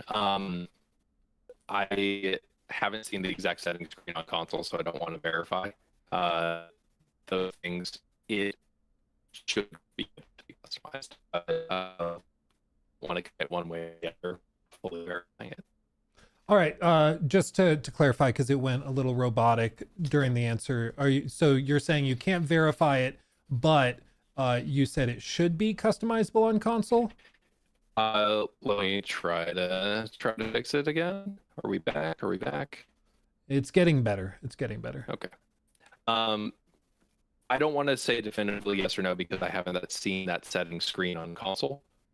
So it should be a setting, it should be there, but I don't want to say definitively until we can verify it. But I can say at this point that that is a sliding scale that goes from 100% to 0 on PC. Okay, so it's not just like on off. You can actually tweak it. You can tweak it. Okay, cool. Well, this has been great. I don't want to take up any more of your time. I appreciate you coming and being able to answer questions and directly address questions and thoughts from the community and the people that are interested. It's really refreshing because there's plenty of studios and publishers and stuff that just kind of go into lockdown and don't talk about it, but you guys are actually putting it out there and trying to be very transparent and direct, I feel, with what the game is. So I really appreciate it. Transparency builds trust, and that's the thing, is like, we want, if people are saying this is too good to be true, to me that says, okay, well, you need to trust us. How do you trust people? Is you be open with them about what the game is and what the game isn't, so that there's no confusion. Right. So that's what I appreciate. That's what we're trying to do. And it's like, we're showing the big flashy things, and we're also trying to show that there's real humans working behind this game, that are really passionate and look forward to players spending a lot of hours in this world that they spent years creating. Right. No, and I think whenever, I've said it 1,000 times, when everybody's feedback is this looks too good to be true, it's a great problem to have, because it means they love what they're seeing. They just, like, it's breaking their brain that it's possible. And if the game is actually what it appears to be, then it looks like you guys have something pretty special on your hands. Thank you so much. And thank you to everyone in chat. Shout out to my gigabit internet. God. It's always at the perfect times, it really is. I get it. My power went out. We had a big stream planned, and then my energy company shut off power for my whole city for 11 hours. And so I was like, I guess I'm not covering. I think it was when the Crimson Desert trailer had dropped, and I was like, okay, let's do a deep dive. And then it's just like, nope, you're not. Let's not do that. So I get it. But I appreciate you so much. I know we're all looking forward to the game, and yeah. Don't be a stranger. Yep. You guys are doing great. Thank you for having me, and always happy to chat if you have further questions. So take care. Absolutely. Much love, everybody. Thank you. Everybody say thank you, Will, in chat. Everybody say thank you. Good job, everybody. Okay, have a good one. All right, thanks, guys. All right, that was fun. Wasn't that fun? That's cool. That's cool. Shout out Will being willing to do it. Again, it's really just, there's so many companies that would just drop the trailers that look baller and leave it there and just be like, okay, oh, they're getting hyped. Okay. Happy coincidence, they just leave it there. But Will is actually like really trying to come out and share with people what the game is, what it isn't, and be transparent about it, which is really, really, in my view, encouraging to see. And having played the game myself, I can say that it just kind of is what it appears to be. It's kind of insane. I think the one thing like you kind of got a feeling for, I think, is that if you're going to try to play this, I don't think the trailers have depicted the game as though it's some sort of Red Dead 2 level narrative or Witcher 3 level narrative, because I don't think that's what they're going for. I get the sense that this is much more of an adventure game than it is purely like a narrative game first. Like it's adventure exploration, that's the top of the list.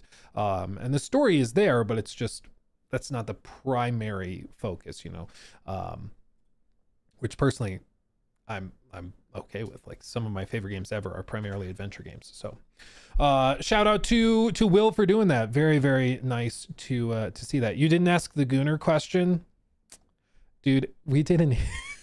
Some of you guys might have seen it. We did the New Game Plus showcase, and I did an interview with Will with Luality, and Lua is super fun, but Lua is loose cannon. Lua will ask you anything. She's crazy. Okay, she's great, but she's crazy. The first question she asked, I think it was the very first question, she said, so I saw that you can ride dragons. Can you also lay dragons? It's like, oh, we're coming out of the gate swinging with the hard-hitting questions. Can I sleep with dragons? It's crazy. So I figured I'd leave those questions up to Lua, you know? I'd leave that there. It's like, I'll ask about the really fun stuff, you know, upscalers and you know, playtime, stuff like that. The dragon question's fair though. Yeah, it's the hard-hitting question. Tell you what. Real quick, let me catch up on these super chats and everything, guys. Thank you so much for this. DCG fan. Oh no, Zubmer. Thank you for the 2. As a DCG fan, I cannot defend that brain fart video. I'm not sure. Oh, Dreamcast guy. Oh, okay. Because we were talking about the Fable thing when, yeah, he didn't make any sense. The Katakuris, thank you for the 5. Will you have Todd as a guest before the Elder Scrolls 6 release as well in 6 years? In 6 years. Maybe by then Todd will be willing to do that. But I would personally expect that Todd is not going to want to come on stream. If he does, I would be nice. I'd only light a couple of candles, but my balls are in his court. Total Malarkey, thank you for the 20. The other side is there are so many bad actors like we read that one. Thank you for the 20. We did talk about that one prior. My listening library, thank you for the 5. This might be a bit early, but I'm not really happy with Borderlands 4. All I wanted was the feeling I got by replaying Skag fully 1,000 times. Oh well. Yeah, it seems like a lot of people kind of bounced off of it. Like a lot of people played it, don't get me wrong, but it seems like a lot of people kind of bounced off of it too. Still Danny, thank you for the 10. Again, that was the question about Xbox's financial issues affecting Elder Scrolls. Cindy, thank you for the 2 months. Did you see the gaming stock crash? Yes, we're going to talk about the Gemini stuff in a second because it's really freaking stupid. They say like these videos that are on screen now are what caused gaming stocks to drop by about 10% across the board, which is kind of insane. But yeah, we'll talk about that because it's sad and very stupid. Me King Gaspard, I don't know, I think that's what it is. Thank you for the 5, guys. I'm finally getting a PC. Was looking to build my own, but I found a pre-built for less. Can't wait to be freed from my console peasantry. Well, welcome to the superior master race, my friend. Glad to have you. And yes, I think for a while pre-builts are going to be significantly cheaper than consoles. Mr. Mo, thank you for 26 months. Our Todd, which art in heaven, Howard be thy name. Good. Play Kingdom Come, relearn to develop a game which doesn't feel dead. Give any update on Elder Scrolls 6. Amen. Amen indeed. Amen indeed. Stefan, thank you for the super chat. Maybe let him know I just pre-ordered the deluxe edition on Steam due to this podcast, and I can't wait to play the game day one. Thank you for the super chat, my friend. And I think he saw your message. Luffy's flip flops, thank you for the 5. let's see. That was the question about the demo. Thank you again for that. The Switch 2 version exists. I just can't prove it. I think Destin asked him about the Switch 2 version, or somebody else did. Somebody asked him about a Switch 2 version, and I think he was like, it's not on the list of platforms. So maybe they're experimenting with it, seeing if they can get it running. But as of right now, it's not the plan.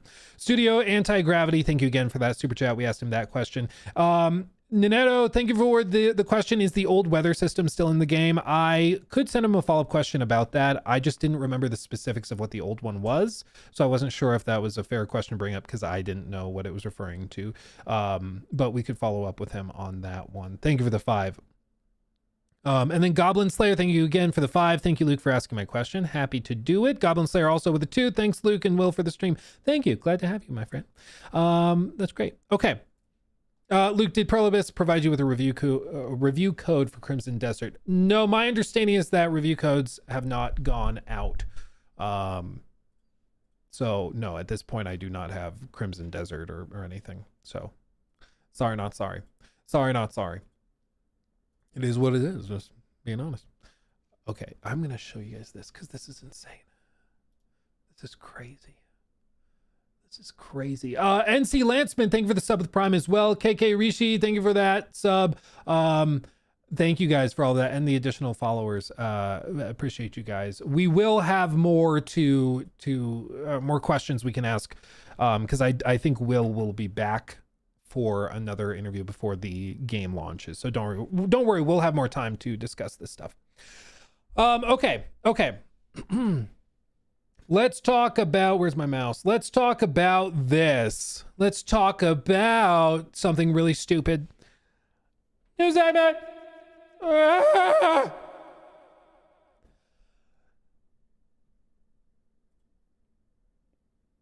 What day was that? That was Thursday. Okay. So a few days ago, Google kind of broke the internet a little bit, but for stupid reasons. They shared what they are doing, or what they're calling Project Genie, which is part of their DeepMind project. And if you're not familiar with this, basically it is an experimental research prototype that lets you create, edit, and explore virtual worlds. Effectively, what happens is you feed it a picture, real or AI generated, whatever, and then you put in a little description and it, or you can just do pure description and let it do all of that. But it will then create an explorable, basically like a interactive thing. As you can see here, they drag the picture down and they'll let you actually play what you made. Now, when this dropped, instantaneously, gaming stocks around the world plummeted in value. Plummeted 10%. Take-Two Interactive. We saw Ubisoft take another beating. Shocker.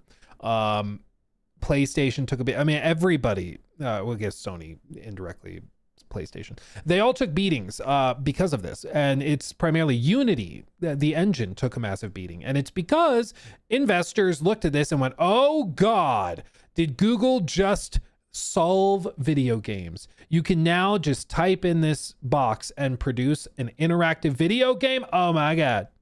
Spoiler alert. No, they didn't. Shocker. I know.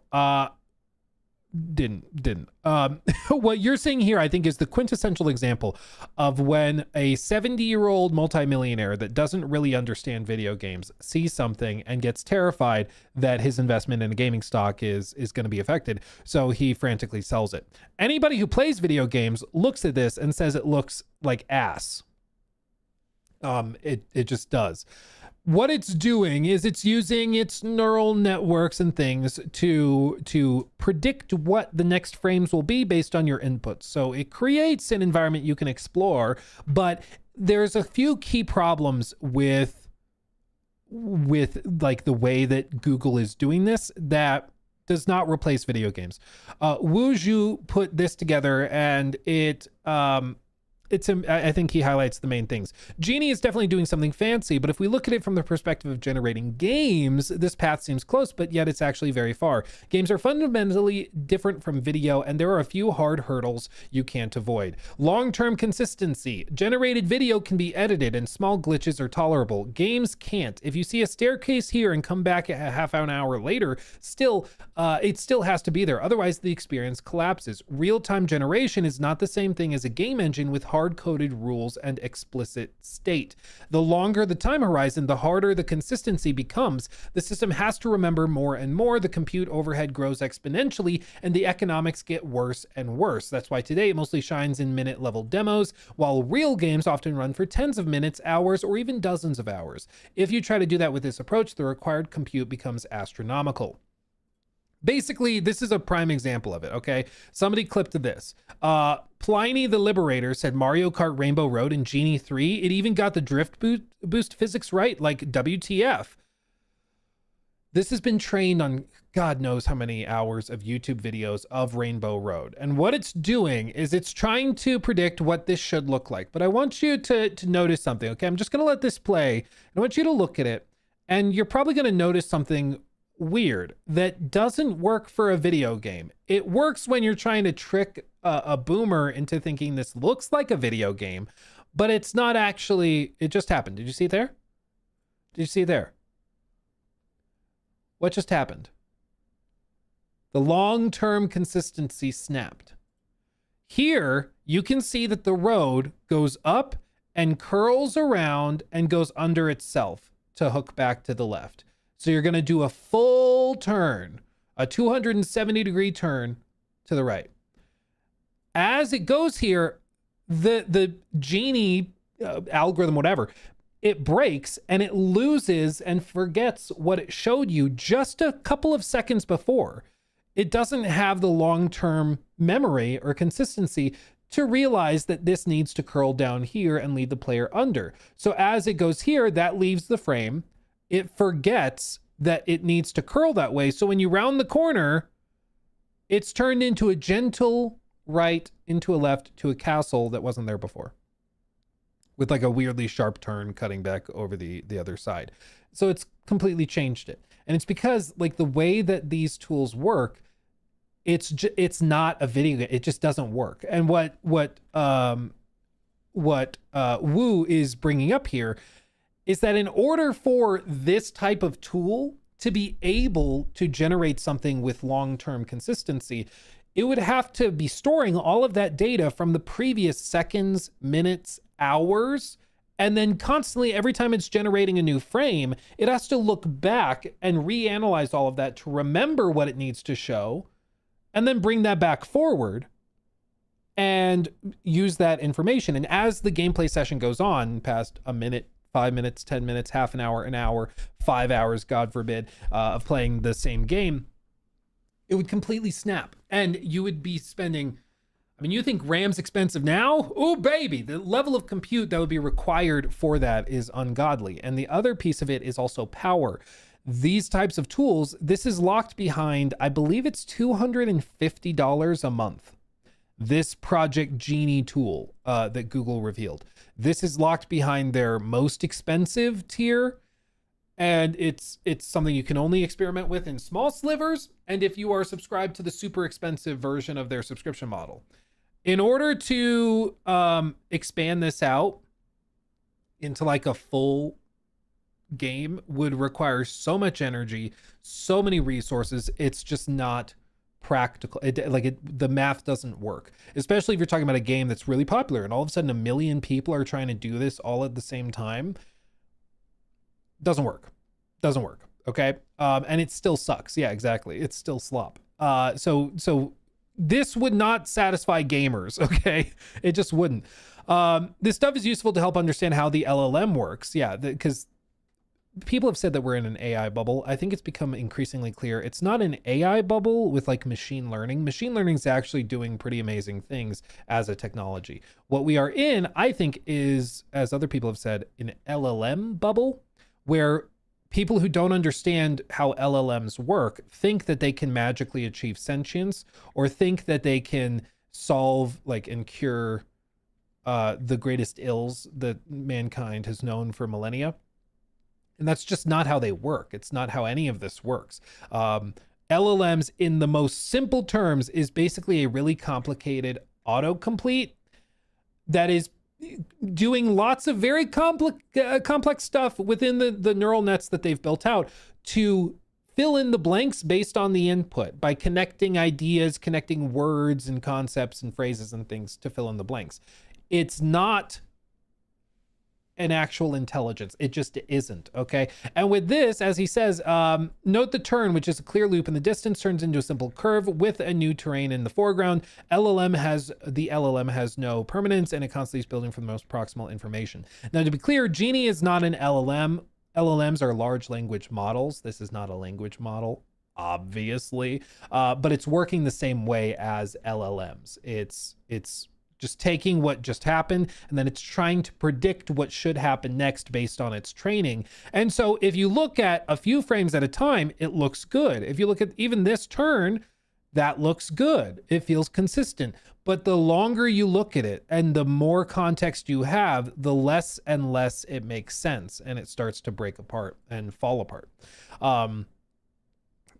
So it just doesn't work that way. The other piece, as Wu outlines, complex interaction. Note what you're seeing is a simple interaction from a single player perspective. Real games involve complex interactions and system design. It's not that complex interaction is impossible, but once interactions get richer and more players are involved, the compute needed to preserve consistency spikes rapidly. Costs blow up, because all of this is also about the economics of it. If investors are going to dump the shares in Take-Two Interactive because they think this is going to replace it, and you'll just be able to type in, make a new basketball game for me and sell it for $70. You need all of these rules to be consistent. It needs to scale as well for millions of players and still be profitable. And I don't think it's profitable. It's not profitable now. When a few people are using it, it's considered an experimental project.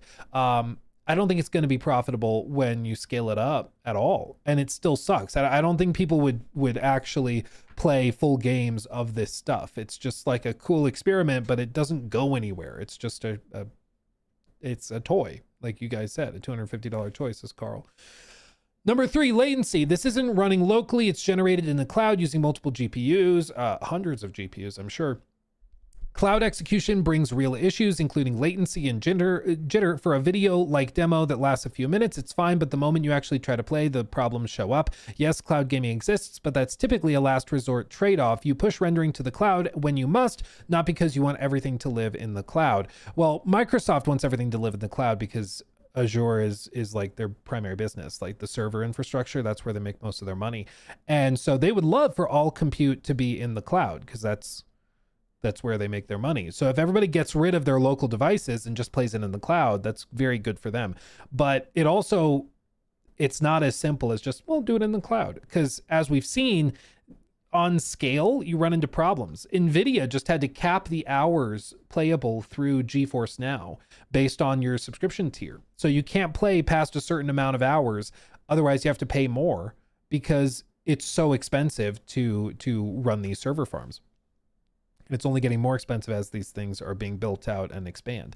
And the other piece of this is that these models are trained, like Google's models, are trained a lot on YouTube data, which is part of the trade-off of uploading on YouTube. They host your videos for free, but they also get the rights to train all of their data and all their models on you, which is why like people have done it where they ask a Google AI to generate an image of a tech YouTuber, and it's just straight up MKBHD.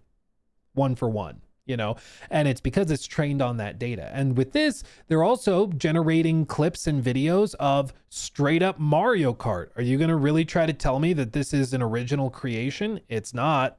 And it might have started with a freeze frame. I don't think it did because Toad's hat has a weird indentation on it. So I think that this is just Google's Gemini, like literally creating Mario Kart Rainbow Road. And that brings up all sorts of legal questions, because if it's being trained on data that they don't have the true rights to, how long until they start getting cease and desists or copyright claims? Oh, right. It already happened.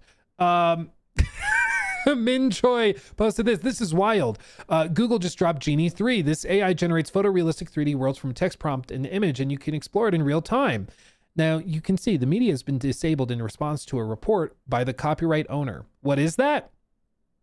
It was a clip of GTA 6. They posted a screen cap, and then Gemini tried to turn it into an interactive game. And Take-Two was like, we're not doing that. Nope. Shut it down. Shut it down. And I think it's only a matter of time before like Nintendo would do the same thing. It's a fun experiment until the lawyers get involved. As is typical, the lawyers kind of spoil the fun, frankly.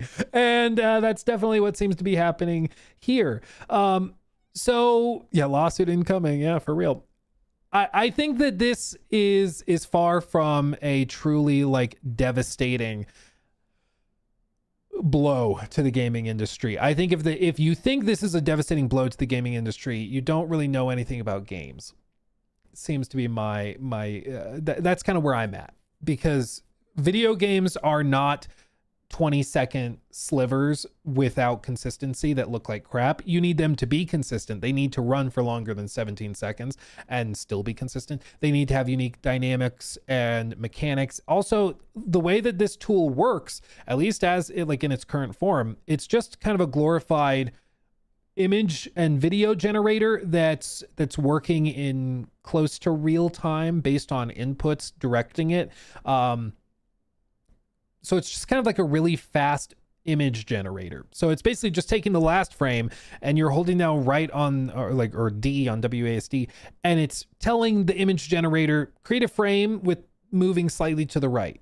And it does that. Like, that's basically all that's happening. There's no mechanics. There's no way for them to go back in and be like, hey, the drifting mechanic is too slippery. We need it to be tighter. So adjust that. There's nothing like that in this. It's just an image generator, basically. And so to think that this is going to replace game engines and development is stupid. I think it's stupid. This was really, really funny though. This one got me. Okay. I want you to guess what game he's gonna show. Okay. It's gonna be very clear. Biggie, wow, just made my first AI video game with Google's Genie 3. The prompt: make a quadruple A Bethesda style space RPG about exploring moons, focus entirely on rock textures, ignore actual gameplay content. The gaming industry has never been so cooked.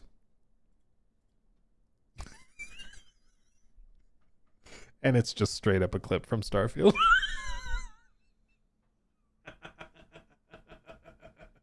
That's pretty funny. Okay, that's pretty good. That's pretty good. Yeah. For a moment, I paused and I was like, is this Genie 3? And I was like, no, the camera's moving too quickly. But the fact that it's like, is this AI? No, okay, it's not. That's pretty freaking funny. This is about the level of interactivity you can expect in Starfield. It's pretty funny. I died laughing. So there you go.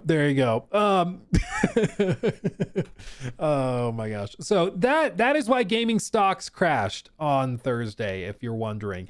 I think it's basically a big nothing burger, and I think all of this is kind of ignoring the broader reality that's setting in. You guys know I love finance, I love investments, I dig it. I spend a lot of my free time working on my portfolios and stuff. This whole thing is insane, but what's been very clear in the last week, Microsoft took a massive nosedive. Their stock dropped by on the day it happened by like 10%. And it was primarily like they hit all of their revenue targets and everything, but it was primarily because they have continued to spend more and more money on building out AI infrastructure, but it's not paying off. And it was supposed to pay off like a year ago. It's still not paying off. Basically, like gimmick-based AI tools, those are finding some return. Like, you know, people are subscribing to ChatGPT, or they're creating images with Grok or whatever else. That stuff is working on the consumer side. It's not profitable, but it's at least bringing in revenue. But Microsoft has invested hundreds of billions of dollars into their infrastructure for server farms, and so has Google for their stuff. Their stuff is different because they have their own I forget what they're called. They have their own replacement for GPUs. It's a TPU, so it's built specifically for this type of thing. It's not using NVIDIA's tools and NVIDIA's hardware. But they like, as Microsoft has continued spending hundreds of billions of dollars, they aren't getting that enterprise return. And it's something stupid, like 95% of surveyed corporations have reported no increase in profit using AI tools. Most of them are reporting losses because it's so expensive to integrate AI into your company, but they're not seeing revenue tick up. And in fact, as we saw Satya Nadella, the CEO of Microsoft, his big thing is he's like, I hope that people stop using the term AI and slop in the same sentence, because AI is really powerful and it's going to change the world. And it's like, bro, it's slop. Like, that's all we're really getting. Okay. At the end of the day, if these AI tools like cure cancer, okay, I think a lot more people will be like, you know what? Maybe it's worth RAM going up 3x. Maybe it's worth all these headaches, and maybe it's worth all the trouble. As of right now, there's nothing like that. It's just like, you can do this if you pay $250 a month and you can play it for 17 seconds, and that's about it. Like, there is no real payoff. And there's been discussions and reporting that internally Microsoft is pushing very, very hard for their teams to have some sort of major breakthrough, because they know if they don't have some sort of major breakthrough that justifies all of this expense, it's not going to ever work. And eventually investors will stop giving them the cash to bankroll all of this. It just won't work anymore. So I think Microsoft is nervous. My current feeling, though, with all this, I think Microsoft is probably going to be one of the biggest losers when all of this is said and done, because I think that their bets on enterprise revenue from AI has been misplaced. I think it's pretty clear that that's not working out. And the big elephant in the room with this is that all of those GPUs they've been buying, spending tens upon tens of billions of dollars from NVIDIA to get, they only have a lifespan of like 3 years ish, 3 to 5 years at max before they have to be replaced in those data centers. We're getting close to that timeline. And if they have to reinvest $200 billion in these server farms just to keep up with what China's doing, what Google's doing, that doesn't work. The math doesn't work. And what Michael Burry, the guy from The Big Short, the reason he kind of sold everything off in his portfolio, he said it's because like they changed their accounting standards. So they're changing how they calculate depreciation on these assets to fudge the numbers a bit. Because basically if you have an item or a tool or a piece of equipment and you write off its value as it depreciates in value, that has tax benefits and it can help make your bottom line look better. But if you start to change the timelines from like 5 years to 3 years or 3 years to 5 years, all of a sudden the numbers change drastically. And that's the type of tricky accounting they're doing, which is not good. Not good. Not what you want. Christopher Burnett, thank you for the 5. With Take-Two stocks dropping 10%, the Boiler Room mishap, and Sam Hauser linked to the Epstein files, do you think Rockstar drops a trailer soon? I don't think so. I personally think that the next thing we'll see from GTA 6 is going to be probably in like August or September. I think that they're just going to go radio silent until a bit closer, and then they'll come out with a trailer. But time will tell. I mean, nobody can predict. There's two types of people who say they don't know when they're going to drop something, and liars. Okay, like nobody knows what they're doing. I don't think they even know. Okay, I think it probably is when they render that trailer for GTA 6. There's like 3 people in the world that actually know what's going on. I think that it's the editor, whoever collected the footage, and then probably the CEO. Maybe one other person like the game director, Dan Hauser or whoever, and they put the trailer on a thumb drive and then they fly it to the CEO of Take-Two's house. They plug it in and they upload it from there. I think it's such a lockdown thing. I think it's like national security levels of craziness, but that's just where we are. Like, you remember why they had to drop the trailer for GTA 6, the first trailer, when they did. It's because somebody at Google, oh, it's Dan is gone, Sam is still there. You're right. I always get it mixed up. Somebody at Google went on the back end and found on Rockstar's page the GTA 6 trailer. And it was expected or suspected that somebody at Google was like had leaked it. And so then they published it officially. But like when you're at that level that people on the back end of YouTube are even leaking stuff, man, it's handcuffed to somebody's hand in a suitcase, literally. I mean, that's the level that we're dealing with. So there you go. There you go. Voila.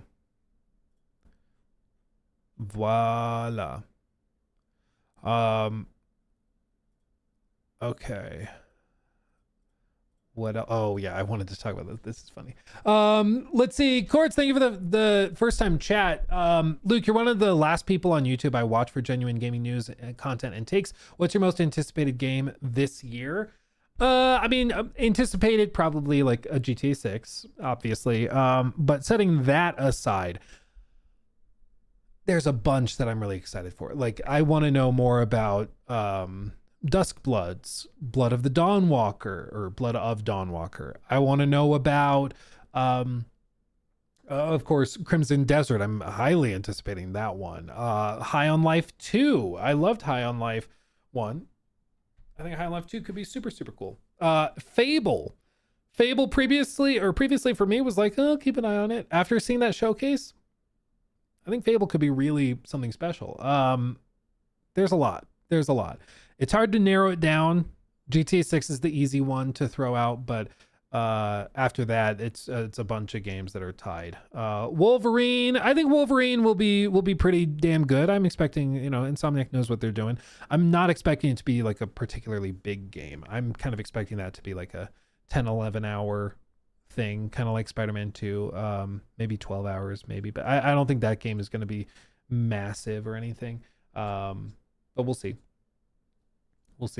Phantom Blade Zero, yeah, that's another one that looks crazy. Squadron 42, yeah, if it launches this year, which they say it's going to, that's going to be fascinating to see. So yeah, there's a lot to keep an eye on, for sure. The rumored Witcher 3 DLC, yeah, there's that. Yeah, no, there's a lot. Okay.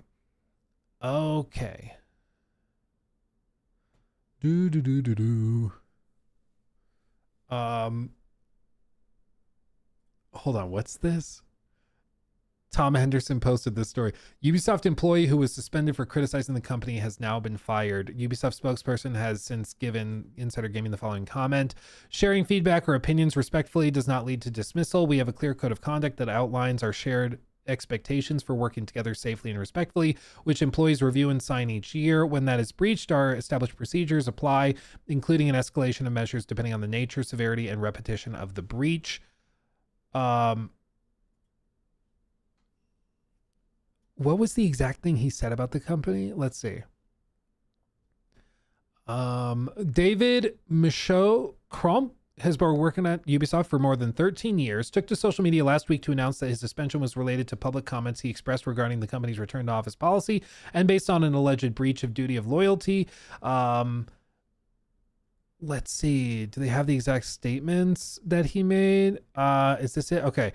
He took to LinkedIn and said, so Ubisoft want to bring back 5 days in the office because they quote unquote believe in collaboration, but come on, we're not completely stupid. We very well know why you want us to go back to 5 days in the office.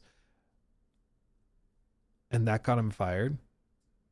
If he was like, suck it, Eve, you should be fired, down with the establishment, then I'd get it. Like if you're calling for the firing of the CEO, you shouldn't be surprised when the CEO fires you, But like, if he's just saying that, like, that doesn't seem. He claims that these are the comments that led to the 3-day suspension and now to his firing. Surely he said more than that, right? If that's all he said, that's crazy. let's see. He said, okay, there's more. He criticized the RTO policies, the closing down of studios and investing in games as a service that, quote, keeps running away to bite us in the bullocks. And he said, also hit back at the decision to have Vantage Studios run by now co-CEO Charlie Guimont, who's the son of CEO Yves Guillemot, citing that he's pretty much only got Unagi games on his resume, which is true.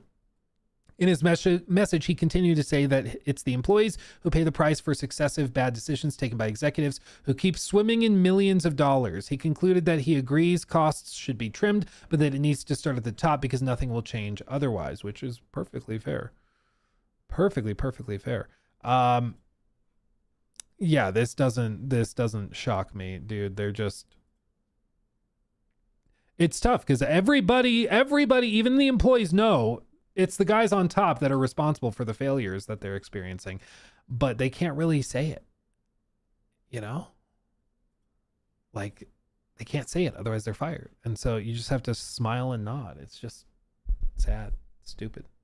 That's a fireable offense. I mean, I think technically if you sign an agreement being like, I will be supportive of company ventures and I will be a good, positive team member and all this, blah, blah, blah, blah, blah, blah, blah. Then yeah, technically they could fire you based on that, but you know, they might be doing you a favor because if you've worked there for 13 years and they don't want you to even hypothetically say that the CEO is responsible for the failures they've been experiencing while the CEO is in charge. As other people have said, if you are at any company and the company drops in value 95 or 96%, that CEO doesn't have a job anymore. But at Ubisoft, he has a job and he promotes his son, who has a laughable resume, to be co-CEO of the new multi-billion-dollar operation. Like, it's insane. It's just insane. And I fully understand and expect that me being so vocal and outspoken about how stupid all of this is probably means that I will not get a call for promotion or for invitation or whatever the word is for future like Ubisoft stuff. But like, it is what it is. I'm not going to pretend like it's not. It's patently insane. Like, you're really going to try to tell me that Charlie Guimont was the best choice? Really? Is that what we're doing? I would love it if somebody was like, I actually do think he's the best choice. Let's debate it, Luke. Dude, I would be so there for it. Like, so there for it. But I don't think we're going to see that because I don't think that that's what anybody thinks. I don't think so. This is a small little story, but I figured I would mention it real quick. So we all remember, new mini segment. We all remember last year, one of the games we talked about a lot was Mind's Eye. Mind's Eye, the hotly anticipated game from Build a Rocket Boy.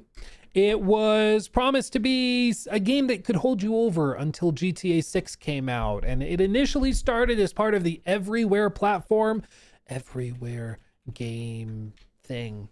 And the Everywhere platform was effectively supposed to be, as far as I can tell, a Roblox-like system or a Fortnite-like system, where it's a platform for you to build and create your own games.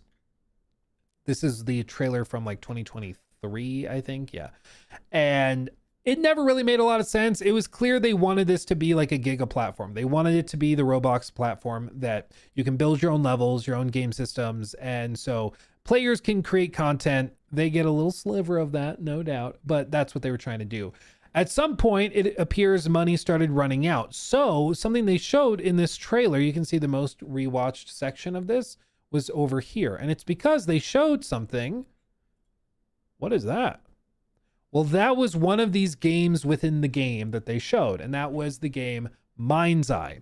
So what happened over the next 2 years was it appears they started to run out of money. So they set Everywhere, the platform, aside, and they focused just on Mind's Eye, with the hope being that Mind's Eye would generate enough money that it would bankroll the creation and building out of that platform that could then be used to generate tons of money, right? Because Fortnite is successful because they have Fortnite money. that has allowed them to have like the Lego modes and the survival modes and all the other stuff that they have. But they have to start with a really successful game that makes a crap ton of money, right? You need that. And they didn't have it. But their hope was that Mind's Eye would be that. Mind's Eye eventually launched. We all, I think, remember how that went. Not great. It was I think it did end up being the lowest reviewed game of the year. It was just buggy and broken, and it was not ready. And there were talented people working on it, and parts of the game I think were genuinely interesting and could have been really good. But it just was not there. And there were all sorts of stories of misconduct and mistreatment from executives. The studio was in like a widespread crunch culture. It just seems like across the board, it was a bit of a dumpster fire. Bearing that in mind, there was also a preview event, which I did not go to, but Mr. Matty Plays and I think Spawn Wave both went to it. And they made videos about their experience, and it was a hands-off digital event where you got to sit and watch somebody at the studio play Mind's Eye. And they said in that preview event, there were 2 separate events where like they had to toggle on with console commands God mode to get through certain portions of the game because it was so like unoptimized, unbalanced. It wasn't balanced. So they had to turn on God mode to get through the levels. And this was at a preview event where they're presumably showcasing the best that they have to offer. And that's what they had. It was a total dumpster fire. And I made videos talking about how this doesn't make sense. This sounds terrible. You should be very skeptical of this game. And amazingly enough, they received the feedback, they listened to it, they made the game better, and it launched to overwhelming success.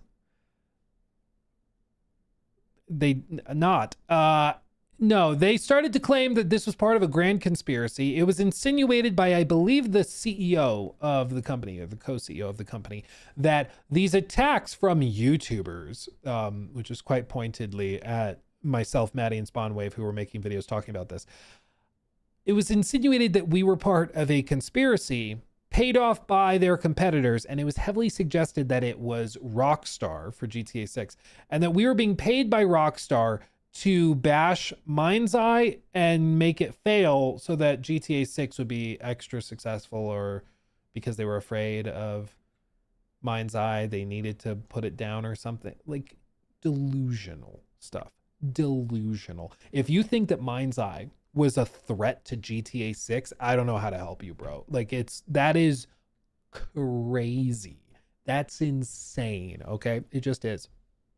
So the game launched, it flopped and didn't do well. They did go back, they've done some updates, they've tried to optimize it and add some new systems and stuff, and you know, maybe eventually gets to the point where it's like a solid game. It strikes me as one of those 360 era games that's just like, you get it on sale at GameStop, you play it a little bit, you put 10 hours into it, and it's not great, but it's like, it held me over while I was waiting for that other game I'm looking forward to a lot. That's kind of what I interpret it as, and maybe when they fix it up, it can get to that like 7 out of 10 range, you know, a C plus or something. But as of right now, I think it's more of a D. It's just still kind of buggy and broken. Maybe it eventually can get there, but it certainly was not there at launch. Well, why are we talking about it today? Well, for promotion of all of this, there was a partnership that was penned, okay? Let's see, it was... Let me pull it up. There was a partnership penned and established between the developers at Build a Rocket Boy and the crew over at a little company called IOI, okay? This was the event, IOI Showcase 2025. Now, I was shocked. They invited me. I was very humbled. Honestly and truly, I was humbled because I was like, after all of the boondoggling I've been doing, they want me there? Really? And it was, honestly, there were a couple of moments that were a little, you know, it was thoroughly interesting. It gave me Ubisoft circa like 2014, 2013 vibes, like old school E3 presentation vibes. It was fun. And like, it was just quirky and clunky. It was very funny. But they actually brought people on to talk about Mind's Eye and to do a gameplay demo. Specifically, they had Adam Whiting, who was the assistant game director, and I felt genuinely bad for him because it kind of felt like he was being thrown to the sharks. This launched like a few days after this showcase. I think this was on June. I guess I could check. June 6th, and I think Mind's Eye launched June 9th. So it was like right before. And so he came up and he tried to showcase the game as best he could. I'm sitting right up here. I think that's my head right there. Is that me or is that Jake? I think that's Jacob. I can recognize him by the beard. And I must be right next to him. Yeah, that's my forehead. That's my 5 head right there. Right there. You see that 5 head? Can see it from a mile away. Right there. Enhance. Oh my God, it's Jason Bourne. Or maybe on the other side? I have no freaking clue. I'm pretty sure that's Jacob though. So we saw this, they did the demo, they showed all this, but it was surprising because IOI, like they had 007. They had a pretty massive game to showcase, and that kind of dominated the discourse, certainly when they all went up on stage. And so it's kind of awkward. They had Mads Mikkelsen out there, the original voice actor for Agent 47, and Hakan, the CEO of the company, and technical directors and all these guys. And then was it Adam? The Mr. Whiting from Build a Rocket Boy, he just had to sit up there while all of the questions that came in were for 007. I did feel bad for him, but this, I got the vibe that there was a partnership between IOI and Build a Rocket Boy, where IOI gave them some of that sweet Hitman money, and he gave it to them because he was like, this is Leslie Benzies, he's a former Rockstar guy, he knows what he's doing, I'll invest in them and publish their game to help them out. Mind's Eye ended up being a disaster, and it kind of looked badly on IOI. But I thought that maybe that's why they still invited me, even though like this guy's company was suggesting that I was a paid Rockstar agent to like bash the game. Like, according to this guy's boss, who is not here, I was like a secret undercover hitman for GTA 6 to bash Build a Rocket Boy's game. Like, that's the level of insanity we're dealing with, but that's what like his boss was saying about me. And yet I was invited to the event. So I got the vibe that, you know, the invitations, which were run by Hakan and IOI, they were fed up with Build a Rocket Boy. I think they were sick and tired of this game taking forever, being super expensive, looking poorly, showing poorly, and being kind of a stain on their reputation. So I think they were just like, suck it up. You're going to put the game out on June 9th and then we're going to be done. I think that's what happened. And they just said, screw it, figure it out. No more dragging your feet. We're going to invite the Rockstar Insider. I think that's what happened. Okay. I think that's what happened. So I think what happened in the aftermath is they launched the game. I think they were fed up with how Build a Rocket Boy was taken and not really giving them anything back. And so they decided to just move on. Also, yes, I sat within 10 feet of Mads.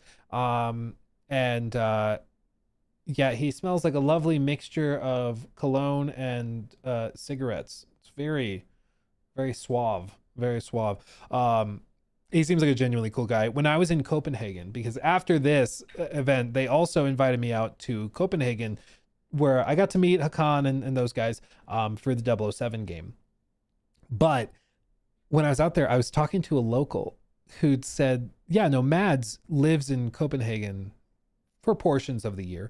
And they said that he will go out and like, he'll sit outside of his house. You know, it's like one of those townhome looking things. And he'll just like sit out there in a robe and just like his PJs, and he waits to have like cigarettes delivered to him, and he'll just like talk to people that are walking by as they're doing. He gets his cigarettes and he goes back inside. They said he's just like the most chill dude. You'll see him all over town. He's just like sitting on a park bench smoking, looking at the ships go by. Like, he's just a really cool, down to earth dude, which I think is funny. Probably Tabasco cologne. Tobacco cologne. I read Tabasco. I was like, what? So apparently Mads is like one of the most chill dudes ever in day-to-day life, and you see him all over the place when you're out there. Yeah, he's a chill dude. So it's Hakan. Like all of these guys, genuinely really cool dudes. I don't know like these guys specifically, but Hakan was also super cool. I mean, he's an OG. He is the founder and CEO of IOI. So all the way back to like Freedom Fighters days. I mean, he's an OG. And all of the people in Copenhagen, when they get really excited, they talk in even quieter tone. It's like the more excited they get, the quieter they get. So it's like, we're really excited to share with you the game that we've been working on for years, and we think you're really going to like it. It's really something truly special. I am shaking from excitement. I cannot wait for you to see what we have ready for you. It's so exciting. It's just, and everybody's like that. Everybody's like that. You walk into Denmark and your blood pressure drops because it's just like chill. It's hard to describe, but it just is. So, why are we talking about all this? What's this building up to? Well, it is official. Tom Henderson reported that Build a Rocket Boy is ending its publishing partnership with IOI officially on Mind's Eye. They've learned that the developers behind Mind's Eye Build a Rocket Boy are planning to announce soon that they've decided to part ways with their publisher IO Interactive. I don't know how much of that was on them, but that's what is happening. According to sources close to the impending news, the decision is driven by Build a Rocket Boy's desire to bring its publishing in-house and gain more control over its future. That includes faster decision-making, simpler communication, and greater control over the player experience. I personally think what they're going to do, you know what I think they're going to do? I think they're going to go to Daddy Tencent. Or possibly the Saudis. I'm not sure. Maybe the Saudis, maybe they try to get some money from like the United Arab Emirates, the UAE, and their sovereign investment fund or whatever they call it. I think that they're going to go to one of those guys, get some cash money, sell to them to pay off their debts and to bankroll whatever else they do. I think that's what they're going to do. And I think IOI is standing in the way of that. So IOI is like, okay, we can sever our obligations. There's probably something where like IOI needs a certain amount of money to disconnect the contract because they fronted a lot of money to market Mind's Eye and to put it out there. And so they need some cash, and Build a Rocket Boy is making that happen to try and then go to a secondary source to get some of that money. Because I don't think they have the cash to bankroll the operation for whatever their next game is, or rebooting Mind's Eye or whatever. I don't think they have the resources. So I think they're going to go to another big company like a Tencent and try to get bought out. That's my suspicion. They say, as part of the change, it said that the upcoming Mind's Eye X Hitman crossover, which was announced during 2025 Summer Games Fest, will no longer be taking place. Shocker. Instead, Build a Rocket Boy will continue focusing on more fixes and content updates to build out Mind's Eye. It's understood that the decision to part ways is Build a Rocket Boy's rather than IO Interactive's. That would be interesting. That would be very interesting. Why would IOI still want to be attached to it? I don't know. Maybe there's some clause in the contract where like if they can't pay IOI back for the money they spent publishing the game, that IOI absorbs the company or something. I don't know. Maybe there's some deal there that Build a Rocket Boy is trying to get out from under. I'm not sure. It's very interesting. It's very, very interesting. Mind's Eye launched in June 10th, not June 9th, June 10th to horrible critic reviews, with just 6% of critics recommending the game and receiving mostly negative to mixed reviews on Steam. Prior to the game's launch, and just a couple of weeks earlier, Mark Gerhard, the co-CEO of Build a Rocket Boy, took to Discord in a Q&A to claim that the negative pre-release reception of Mind's Eye was part of a paid campaign by a third party to make, quote, a concerted effort to trash the game and the studio. And he also heavily implied that it was originating from Rockstar. Build a Rocket Boy remained mainly silent following the game's release, instead focusing on trying to fix and improve the game. Co-CEO Leslie Benzies reportedly told staff on a call 1 month following the game's release that 300 developers were at risk of redundancy or firing, saying, quote, the studio and game struggles, end quote, were due to, quote, internal and external saboteurs. Bro? What? Like, all of the executive team at Build a Rocket Boy, dude, all of them were like straight up conspiracy theorists saying the reason our game failed was not because it wasn't ready and it was buggy and broken and bad. It's because we had internal saboteurs. It's just insane. It's outrageous. You know, like, how sensitive is their ego that they're having to deflect criticism like that? Like, it couldn't possibly be that the game was bad. It had to be that we had saboteurs. And it's cognitively dissonant too, as well, because like, they're actively saying they need to build it out. They need to add content. They need to do all these things for the game. And yet they say that it failed not because the game wasn't ready, but because of saboteurs. Like, it's just insane. So this is happening. They're separating and severing their partnership. Their sources are indicating it's Build a Rocket Boy's choice to sever ties, not IOI's, which is interesting because I'm trying to figure out what benefit IOI would have to retaining that relationship. If I were them, I would think that I'd want to sever it. And I mean, they're kind of like an albatross. They're an anchor holding you back. I would pivot away. So it must be some sort of contract element where maybe there's a benefit for IOI retaining publishing rights to it. Maybe some, I don't know. Some long-term benefit. I'm not sure.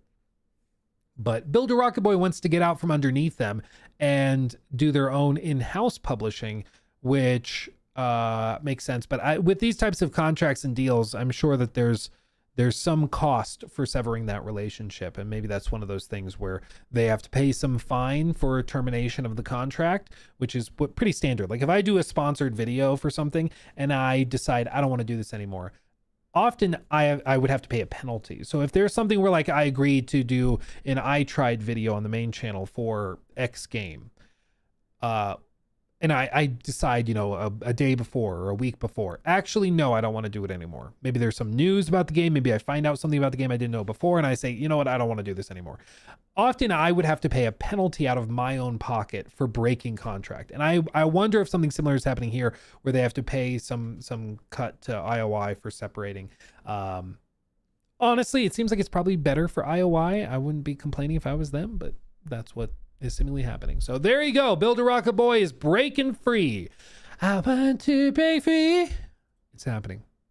It's happening. You know what's also happening? This one's crazy. This one's straight silly. Okay. You ready for this? Are you ready? This one's insane. Send them on JRE. Let's see. Yeah, Ashes of Creation. Let's talk about this. News about. So just the other day, a news story broke that kind of broke the internet a little bit. Technically, it happened yesterday. Ashes of Creation. It is an MMORPG that released in early access in December of 2025. And as you can see from this report from Insider Gaming from Grant Taylor Hill, the launch came after almost a decade of playtests, production, and evolution, but it has met a vicious end as the entire studio behind the game has crumbled. In this guide, we're going to be answering a clear question. Is the game shutting down? Never a good question if you have to ask it. Never a good question. What effectively happened, the term that's being used to discuss this is implosion. There's a lot of weird stuff with it, okay? There's also potentially like illegal stuff involved with it that's just crazy, okay? This first dropped on their subreddit with this, or a subreddit, PC Gaming, but also shared on their own.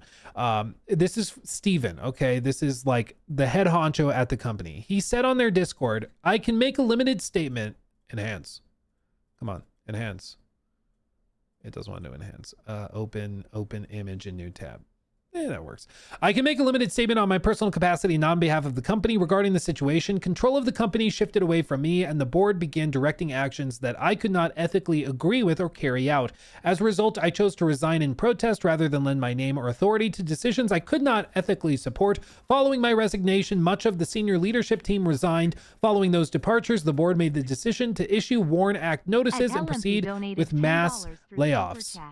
Thank you for getting me through Monday during my desk job. Thank you. Glad to have you, my friend. Thank you for the 10. And I'm glad to be of service, my friend. Glad to be of service. I appreciate you.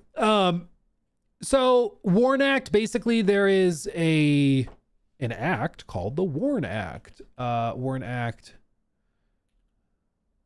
It's the Worker Adjustment and Retraining Notification Act. It is a U.S. labor law requiring employers with more than 100 employees to provide 60 days advance notice of planned closings or mass layoffs, and it helps them prepare for job losses and search for new employment. Failure to comply with the results can lead to back pay and benefit penalties for the employer, blah, blah, blah. Basically, if you're going to do mass layoffs, you have to tell people so that they can plan for it. And so they've issued those to the entire company because it looks like they're just going to liquidate the whole thing.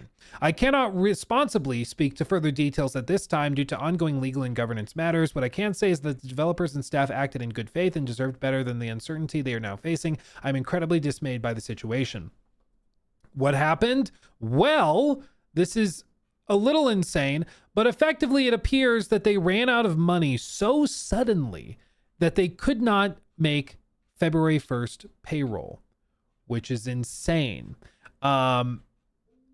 It kind of came out of nowhere, but they were working on the game. They launched it. People were checking it out, giving it a shot. Player counts weren't crazy high or anything, but at some point at the end of January, the company looked at their books, realized they couldn't pay, and so they proceeded to just tell everybody you need to do mass layoffs, you need to do this and that. A bunch of the senior executives resigned and left because they didn't want to be a part of it and carry it out. And so then they issued WARN notices, and their plan is to liquidate everything.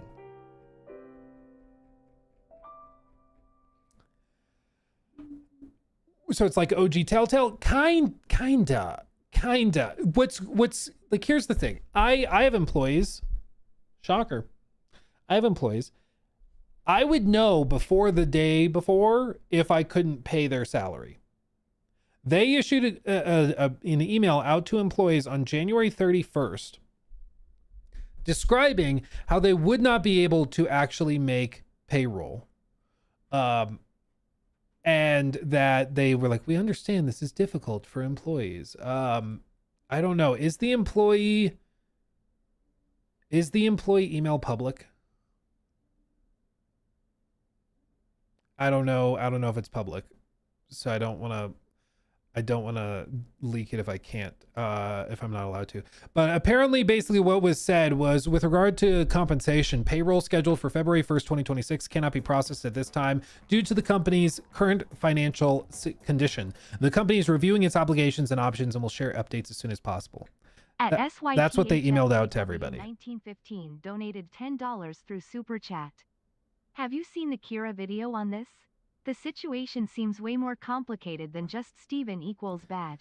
It is. So I think that there's so many moving parts to this. I haven't seen Kira's video, but yes, this is not as simple as just like, it's not black and white. It seems like, as with most things, there's two sides to every story, and that a lot of stuff went wrong for this to happen. But it's very, very complicated.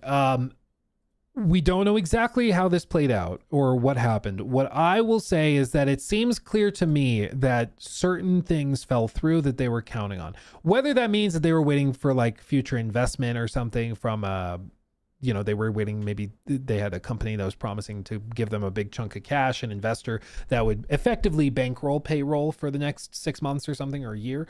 And then that fell through and all of a sudden they didn't have the money to make payroll. It's not super clear. But whenever a company goes from seemingly fine one day to everybody is getting fired the next day, something went horribly wrong. Like something went terribly, terribly wrong. Not great. Where is it? Okay. On Steam's community forums, users came forward to declare the situation a pump and dump scam, some suggesting that a class action lawsuit should be sprung up to chase refunds. However, that might be easier said than done. In a video shared on social media, an internal communication was shared explaining that all job titles and positions would be hit by an entire and permanent planned closing. It was then explained that the expected payroll set to run on February 1st will not happen. Whoops. Because of the company's financial position. That means that employees under the WARN Act will not be paid, which will undoubtedly prompt financial suits. If you load Ashes of Creation Steam page right now, you still have the option to purchase it for $49.99 US, according to SteamDB's aggregate systems. As many as 319,000 people may have purchased Ashes of Creation, which averages out to about $14 million. Those customers who picked up this early access title that has now been dropped just a month after release will be demanding satisfaction and compensation. Popular creator Pirate Software addressed the situation on social, standing up for the developer somewhat, saying the following. Loading.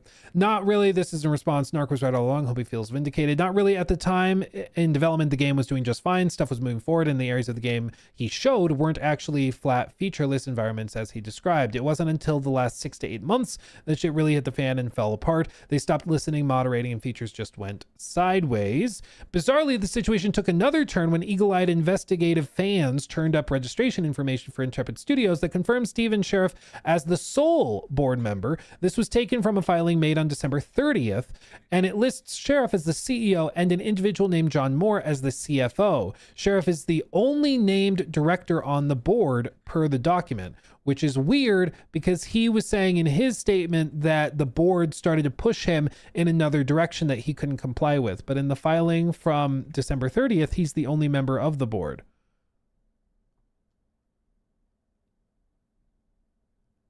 That's... Oh, yeah, my brain. If he's the only legal member of the board, but he's deflecting and saying the board is responsible,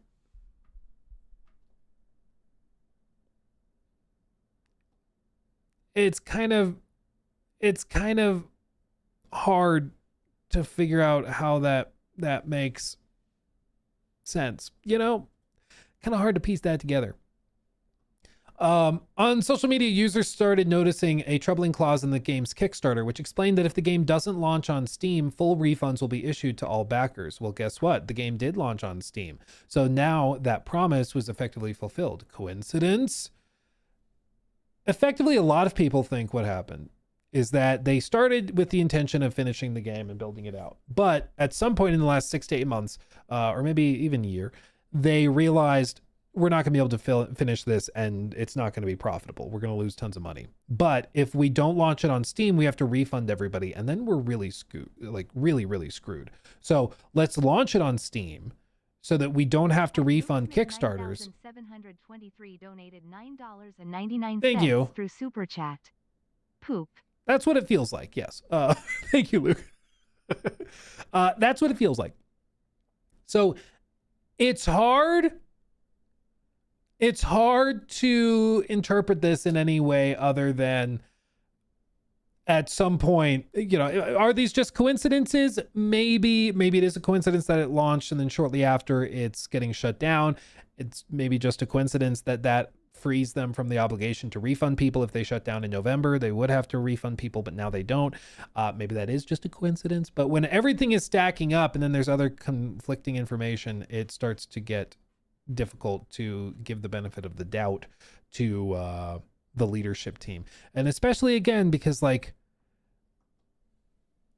it seems to me you would know well in advance if you were not able to make February 1st payroll. I would know well ahead of time if I was not able to make that payroll. Telling the company the day before that you can't make the payroll is a problem. That is a problem because it would suggest to me that either you were aware of it and just kept it hidden or buried until the last possible second, or something massive fell through the cracks. Or there's just blind incompetence. Maybe somebody took the money and ran. That doesn't really make sense because there's apparently only There's two people at the top, like one guy on the board of directors, according to their filings. Like, it just doesn't really make sense. So there's more, to be debated and discussed. Let's see. There's this Blizzard developer that posted about it.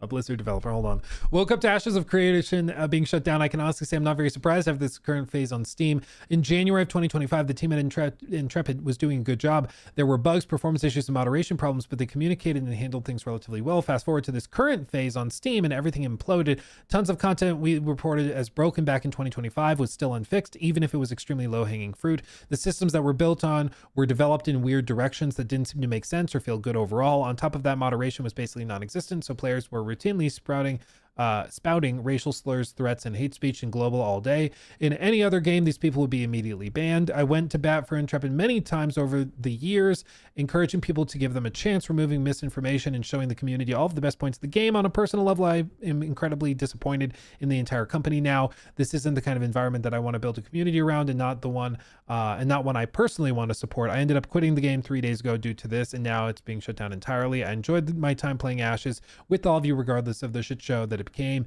Looking forward to whatever new adventures we head out on in the future, blah blah blah. It doesn't smell good. It smells bad to me. It smells really, really, really bad. Again, maybe there is some piece of this that Steven can share that changes the narrative, but like, it smells fishy. Smells fishy to me. Smells fishy to me, frankly. Because I think if you're in charge of a company, you know about payroll before the day before, and everything else just starts to seem maybe just a series of very pleasant coincidences. But what's the saying? One coincidence is an occurrence. Twice is once is an occurrence, twice is a coincidence, and 3 times is a pattern. And there's a lot of things with this game and with the launch where it's like, so all of this is happening in a way that seems to allow the people at the top to get out of it with the least damage to them, with like not having to issue refunds through the Kickstarter, with them getting some cash from Steam and then walking away with the money. Like, if it's been bought, as they said, 350 or 250 to 300,000 times, that's $14 million. Where did that go? Like, where did that money go? And why can they not make payroll now? It's just, there's something stinky. There's something stinky about it. So we'll see. We'll see if we find out more. But there you go. There you go. Real quick, let's check this. Let's check this. Okay.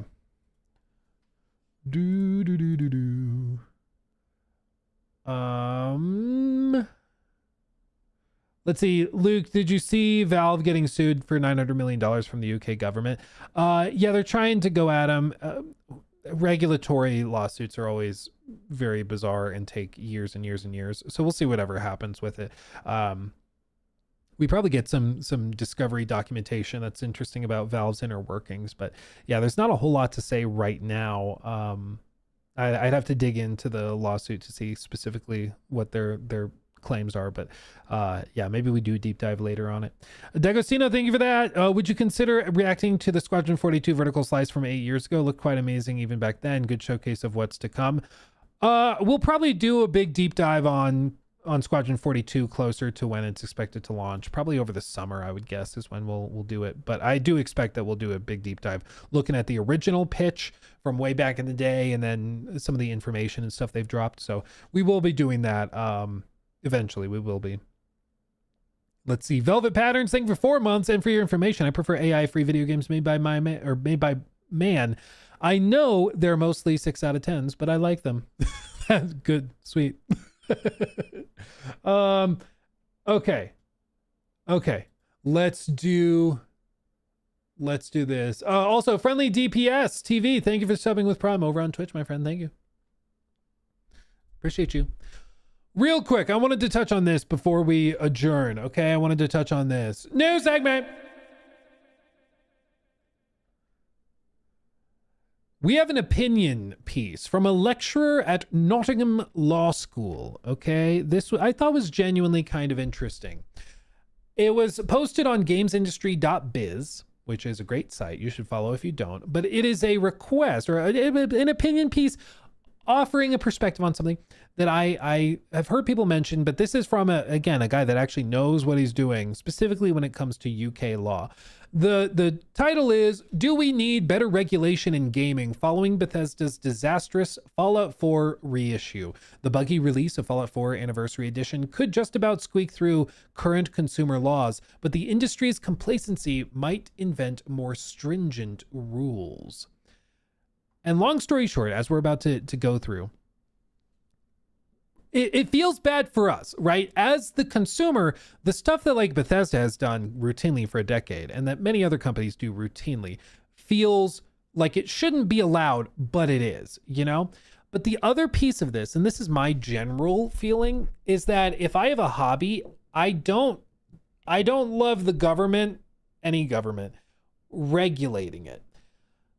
The nuance to that is that this is also an industry and a business, and you kind of need regulation. Otherwise, you end up with just straight up scamming constantly. If there's no potential legal punishment for a company selling a game and then it's just like 2 hours and 1 minute of a game and then it just goes, the screen goes black and shuts off and you can't refund it through Steam or whatever, then companies will try to get away with that and will do that. And if there's no potential repercussions, then they'll push for it. So you do need a goalkeeper. Like, the idea of regulations is that they serve as the referee in the game to make sure everybody's playing by the same rules and is playing fairly, right? And I think the sentiment that we're about to experience and see is that the way that Bethesda has handled a lot of their stuff is not playing fairly. It's kind of slimy and it's done for backhanded reasons, and it could potentially usher in new regulations and things. So let's see what the argument is. Again, this is from Ryan Cushley-Spendiff, a lecturer at Nottingham Law School, Nottingham Trent University. He is attached to the Center for Business and Insolvency Law, the fun kind of law.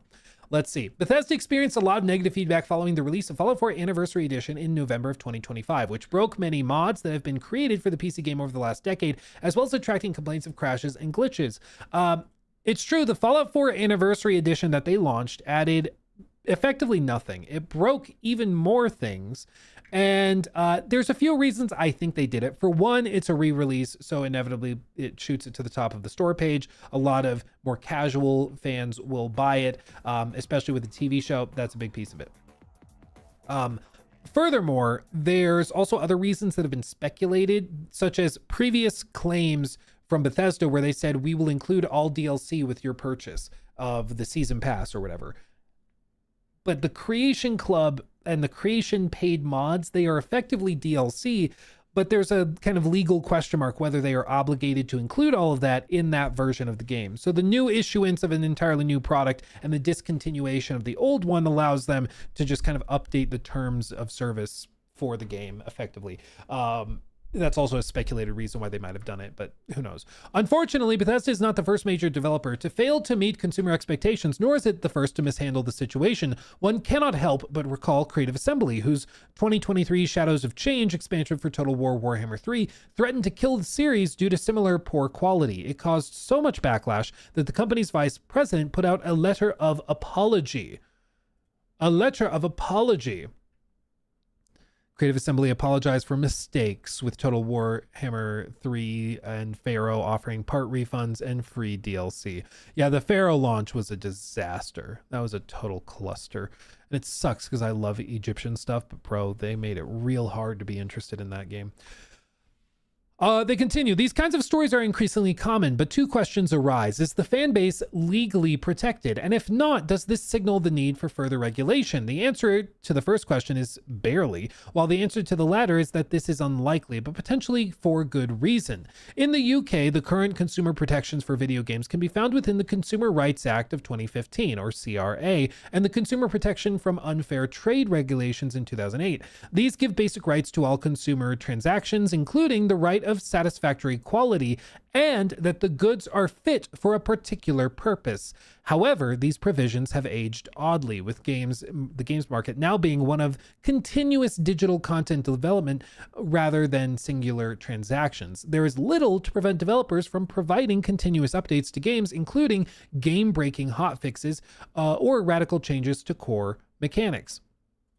And these types of things, a lot of people kind of take for granted. We have this in the US as well, but they're basically protections that say, like, when you buy a car, it's fair for you to expect the car to run. You know, it's like if you go and you buy a laptop from Best Buy, it's fair to assume that the product is going to turn on and operate. You know, it sounds like a no duh thing, but otherwise, if you don't have those types of legal protections, then like, no, but we sold you the laptop. We didn't tell you there'd be software on it. That's a separate charge. You know, there's certain basic expectations that are fair for you to assume as a consumer, and that you should be protected in the case of them not being delivered. And in the case of video games, one of those potential things would be, is it fair to assume that this is going to run? I think so. Is it fair to assume that this update or DLC or whatever is not going to break your game? I think that's a fair assumption to make. For other companies, like BGS, it's a running joke that whenever they update their games, they break worse. You know, everybody's like, the most common and popular mods for Bethesda games are the ones that undo their updates because they're so consistently terrible and they just break everything. Like, when the most popular mods for your game are just undoing your updates, that should tell you a lot about your own fans' confidence in your abilities. But that's something that Bethesda has consistently skated by with, is the ability to do updates where they add stuff to the in-game store, they overhaul the in-game store, but they break the game in the process, but there's no protections for the players in that case. It may feel strange to say that an implied term that the goods must be of satisfactory quality can entail glitchy updates, but the reason for this lies in the balancing act with the CRA was attempting. The act had built-in flexibility to balance consumer welfare with genuine commercial need. The flexibility is that the standard of satisfactory quality is determined by reference to all relevant circumstances through the lens of a reasonable person. As games are growing increasingly more complex and technical debt on older engines is becoming more apparent, it is generally considered reasonable to assume that in a complex digital content, there will be bugs and glitches. In other words, like, you shouldn't be surprised that it has glitches. It's a complicated game with an old engine, so a reasonable person would expect those bugs. So the test that if a reasonable person, taking account of the above, would expect there to be some level of defects after launch or an update, it is possible and often likely for the game to be still of satisfactory quality based on that description. I think that this is tricky because it's kind of like the chicken and the egg, like which came first. The person's expectation that technical debt and complex games will lead to bugs, or do people expect bugs because of unsatisfactory drops that were not satisfactory to reasonable people, but they've just become so common that that's what we've come to expect, you know? Which came first, the lower standard, the bugs, glitches, or the expectations, you know? So long as these defects do not render the game completely unplayable or constitute false marketing in the context of Fallout 4, for example, the expectation might be that the players can still get to Diamond City and complete the main quest. The game will not automatically fail this criterion. Now, should a game be riddled with bugs and glitches, it edges more and more towards being considered unsatisfactory. However, this is where Bethesda's own reputation may give it more leeway than other companies, which is kind of freaking hilarious that if this were to go to court in the UK, somebody sues Bethesda, says, the Anniversary Edition broke all my mods, broke the questing, broke all this stuff. You are responsible because this is not of satisfactory quality and a reasonable person would expect it to work. Their literal legal defense in a UK court would be, you should have known. We're bad at this. Our stuff is always breaking the games. Like our reputation gives us more leeway than other companies. You should know us by now. We don't do polished stuff, which is amazing. That their legal defense and their protection from these like UK regulations is literally that this is what we do. We're bad at this. Like, it's crazy, but that's where we are. You know, it's wild. Going back to titles like Morrowind, Bethesda has a reputation for developing complex, ambitious games that often come with their fair share of bugs, but also for attempting to fix the more terminal ones, even if this can sometimes be months after release. Because of this, there's an argument that a reasonable person buying a Bethesda game or downloading a larger update should expect a lot of glitches and bugs, especially when the update is free or there's a promise of future support. If challenged, Bethesda may be able to mount a defense along the lines of, quote unquote, what did you expect from buying a Bethesda game? Which, funnily enough, is exactly what people say when you bring it up. That is exactly what people say. It's Bethesda. What did you expect? We are in a situation where video game companies have successfully avoided targeted legislation for around 50 years. How has this happened? Well, the answer is that the industry has been exceptionally good at killing legislation in its crib. The recent conversations are not the first time that legislation has been threatened. In fact, since its inception, the industry has been plagued by political controversy. Historically, this focused on video game violence, which gives important context on how the industry has kept itself deregulated. When controversy erupted around the topic in the 1990s, most corporations were happy to ignore the moral panic, confident in research showing there was no link between real-world violence and video game violence. That was until the US Congress got involved. Prompted by outcries over Mortal Kombat and Night Trap, congressional hearings on video game violence began in 1993, and within a year, the Entertainment Software Association was formed by the industry, which then almost immediately founded the Entertainment Software Rating Board, or ESRB. This was a self-imposed reorganization of the industry, the result of which was a self-regulatory system that has become quasi-mandatory. That's the company or the entity that rates games like M for mature or T for teen and stuff like that. Nobody really cares. Nowadays, it seems like most kids are playing M games. It's maybe you can't go into a physical brick and mortar store and buy it, but if you're a teenager, you're just going to put that you're 18 when you do the drop down buying something through PlayStation. So it's not like it is binding or anything. It's quite outdated, it seems. The one of the regulations that was, I don't think it ever went anywhere, but I remember in the aftermath of Battlefront 2 in 2017 and with Shadow of War in 2017, there were discussions specifically, I think in Belgium, where they were talking about potentially banning all loot boxes because they constituted gambling from an unlicensed entity. But I don't think that ever went anywhere. But it scared those companies enough that they kind of moved away from loot boxes, at least for a good long while. Some of them have returned to them, like Overwatch 2 has loot boxes again, but it scared them enough that they gave up on it for a while, at least. One type of regulation I would be okay with, as I've said before, is if there were much stronger protections for games targeting kids. Like, I think that having like gotcha mechanics or gambling mechanics in games targeting adults, totally fine. It's your money, do what you want with it. If you want to go bankrupt playing WWE champions and, you know, getting sweaty JPEGs of wrestlers, go for it. Like, props, good for you. I'm going to make fun of you, but you're allowed to do that as an adult and as a free American. You can waste your money however you want. But if you're a child, that makes you a bad person if you're selling that stuff. That makes you a slimy scumbag to prey on kids and try to twist them and take advantage of gambling tendencies, you know? That's bad. That's bad. So I think protections for games targeting kids, whether that's Far Cry, whether that's Fortnite or Roblox or Minecraft, I think there should be much stricter protections for those. But for games targeting adults, I'm okay if you don't regulate it. Like, don't get the government involved, please. But for kids, protect them kids. That's my stance. With all of this is not because of pending legislation, but because of a hostile Congress making vague noises that it might intervene, which the industry wanted to head off as fast as possible. There was an interest in killing off regulation before any law could be passed, and this approach proved so popular that with the sector that Europe, with the exception of Germany, mimicked it with the Pan-European Game Information, or PEGI 18 system, which of course is still present to this day.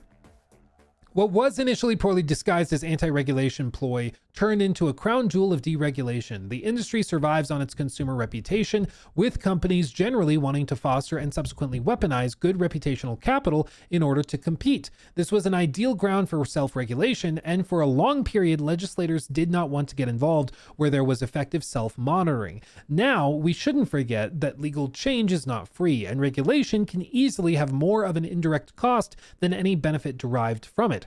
Combined with an uncertain benefit, unforeseen consequences, and an industry that historically could actually monitor itself, it is not difficult to see why newer calls for legislation are being generally ignored. Gamers are also very, very vocal too. I mean, that's a big part of it. When we see something we don't like, we kind of unify and it becomes taboo, and so companies will avoid it. And so, you know, it's not the same as like some other industries where it might not be as widespread, or like when something bad is not as readily apparent, or that information is not as easily disseminated. Yet this is not something to be blindly relied on. While the legislative mood is currently still hesitant, the more that the market failures occur, the more the mood will change, as evident in November 2025, when the UK Parliament debated consumer law as it applies to video games. The issue with creating new legislation for complex digital content is that it threatens to tip the balancing act of the CRA into harming genuine commercial interests, especially when the legislature itself does not have the best knowledge of or sympathy towards the logistics of the industry. It might yet be possible to save the self-regulation regime that has worked for so long, but this will be solely through the actions of the industry in managing its reputation and consumer expectations. At this point, either the industry regulates itself as it has historically done, or it will invite itself to be regulated by those who don't understand it, which I think is the key point. If they get regulators involved in the games industry, it may initially sound cool that like, oh, cool, Bethesda can't issue updates that break the game. And if they do, they suffer massive penalties for doing that, right? That sounds cool. But then you realize, oh, the people writing that law are going to be 75 years old. The people writing those laws and regulations, regulations to be specific, not technically a law, unless it's passed by a law, but you get what I mean. The people writing those and determining what is and is not allowed have not used a computer themselves, ever. They still send emails by writing it on a piece of paper and handing it to a staffer. Do you really want them deciding what can and can't happen in a video game or in a marketplace? You know, like, I don't know if I want to mess with that. You know, like, if I have a hobby, I generally favor broad sweeping regulations that affect all industries collectively, such as, you know, no false advertising. That's a good one. That's a fair regulation to have, that if somebody is lying about what's in their game, they sell the game and it's not there. Yeah, I should be allowed to be upset about that, and there should be punishment for that. But do I really want the government coming in telling me what types of games I can and can't have? Do I want the government telling me what type of golf club I'm allowed to buy and own because they've started regulating that? You know, like, do we really want to invite that in? I personally, I don't like that idea. My general opinion and thought is, if you cannot get the government involved in my hobby, I prefer that. Broader protections for like consumer interests for the current day, I think, are good. But I think that those need to be broad enough that they appeal to not just specifically the games industry.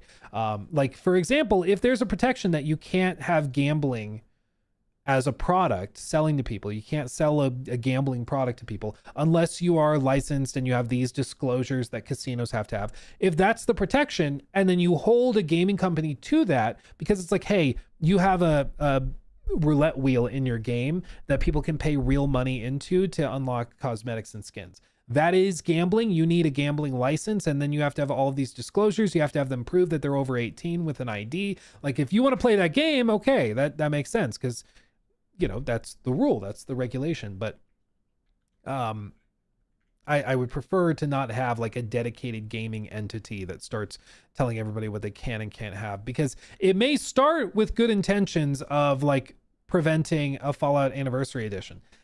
But inevitably, you know, governmental bodies don't tend to get smaller and decrease their reach. They tend to get bigger and start controlling and affecting more and more aspects of what they do, you know?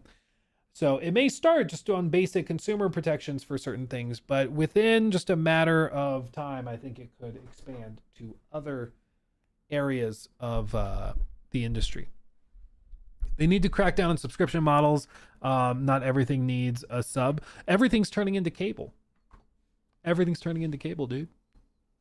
I remember back when I was a young whippersnapper, people had their cable subscriptions, and you might also have a DirecTV subscription, but then you had to have different packages within each of the subscriptions in order to get the channels that you wanted, because none of the channels were bundled in a way that made sense. So you had to buy 15 different ones.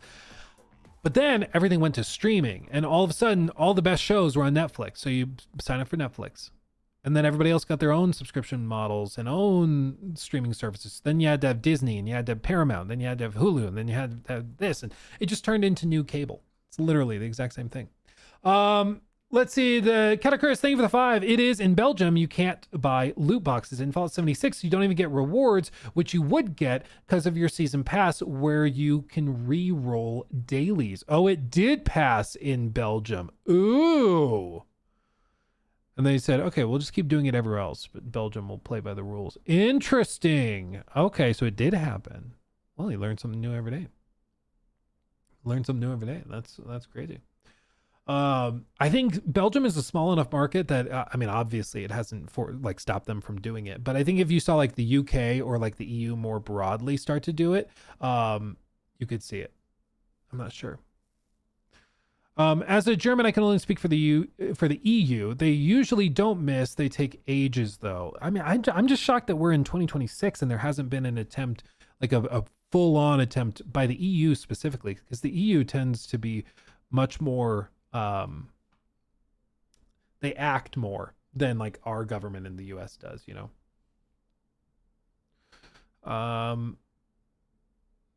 Let's see, apparently sports gambling is already on the rise for kids. Well, it's that, and then it's also these like betting markets like Kalshi, or what's one of the other ones? There's another one.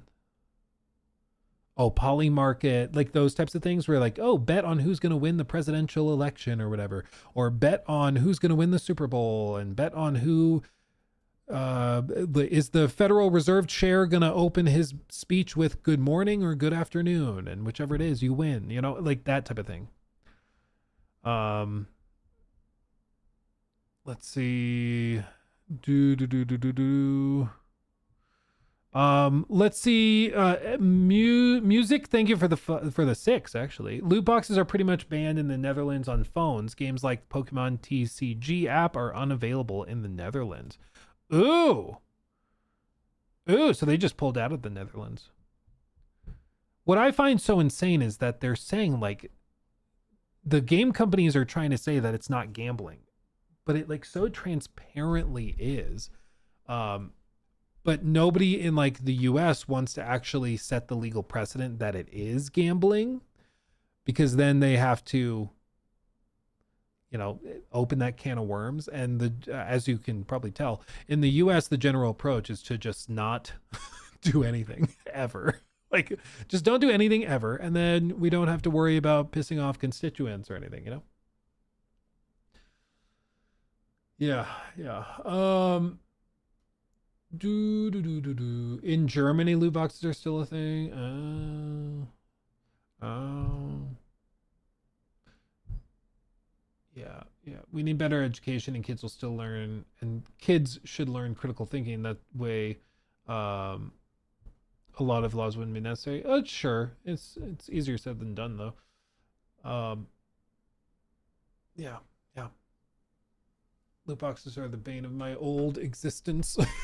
Dude, well, it is true that the industry will generally self-regulate. Like, if you have a game that has a crap ton of loot boxes that's so predatory and intrusive that it makes the game largely unplayable, like with Shadow of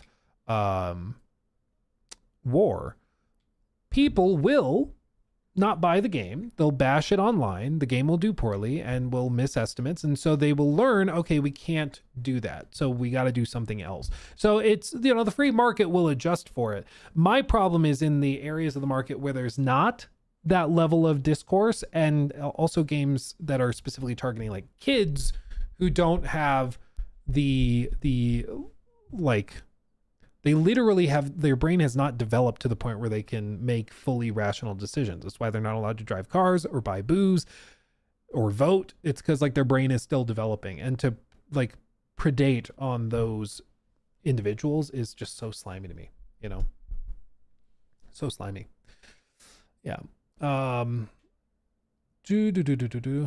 it's not gambling, it's non-refundable monetary risk evaluation, or what did I think it was the CEO of EA called them, surprise mechanics. Which is like, surprise mechanics. Okay, got you. Makes total sense. That's not stupid at all. That's not the stupidest thing I've ever heard at all. That's so smart. So smart.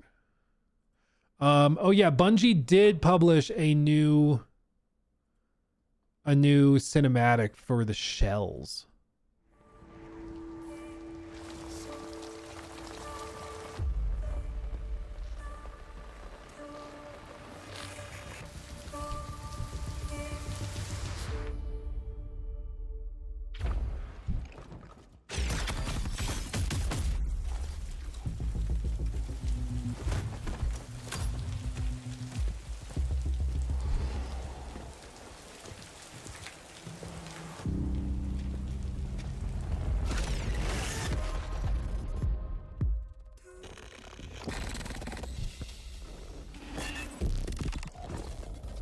Assassin. That's my assassin voice. I'm so interested in how Marathon does, dude. It's gonna be fascinating. Can't wait.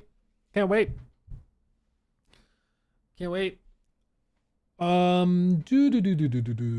game has a nice mystery about it. I still think that like people need to remember that Bungie's big, dude. Bungie has some die hard fans, and they're gonna show up. I really think they're gonna show up.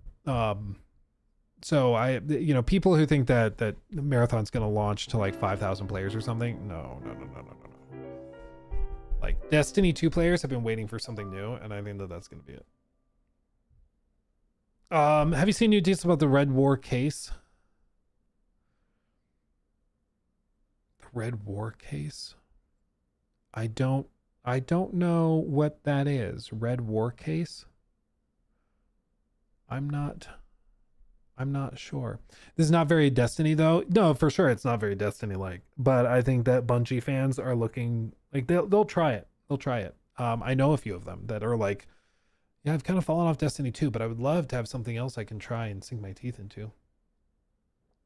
Red War campaign lawsuit for Destiny 2. No, I don't know. I have not kept up with details on the lawsuit. I could look it up and dig into it, but I have to circle back to it. I'm not sure.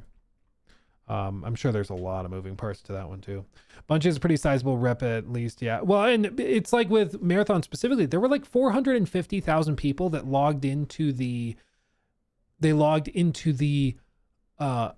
Discord that was just for getting into Marathon playtests.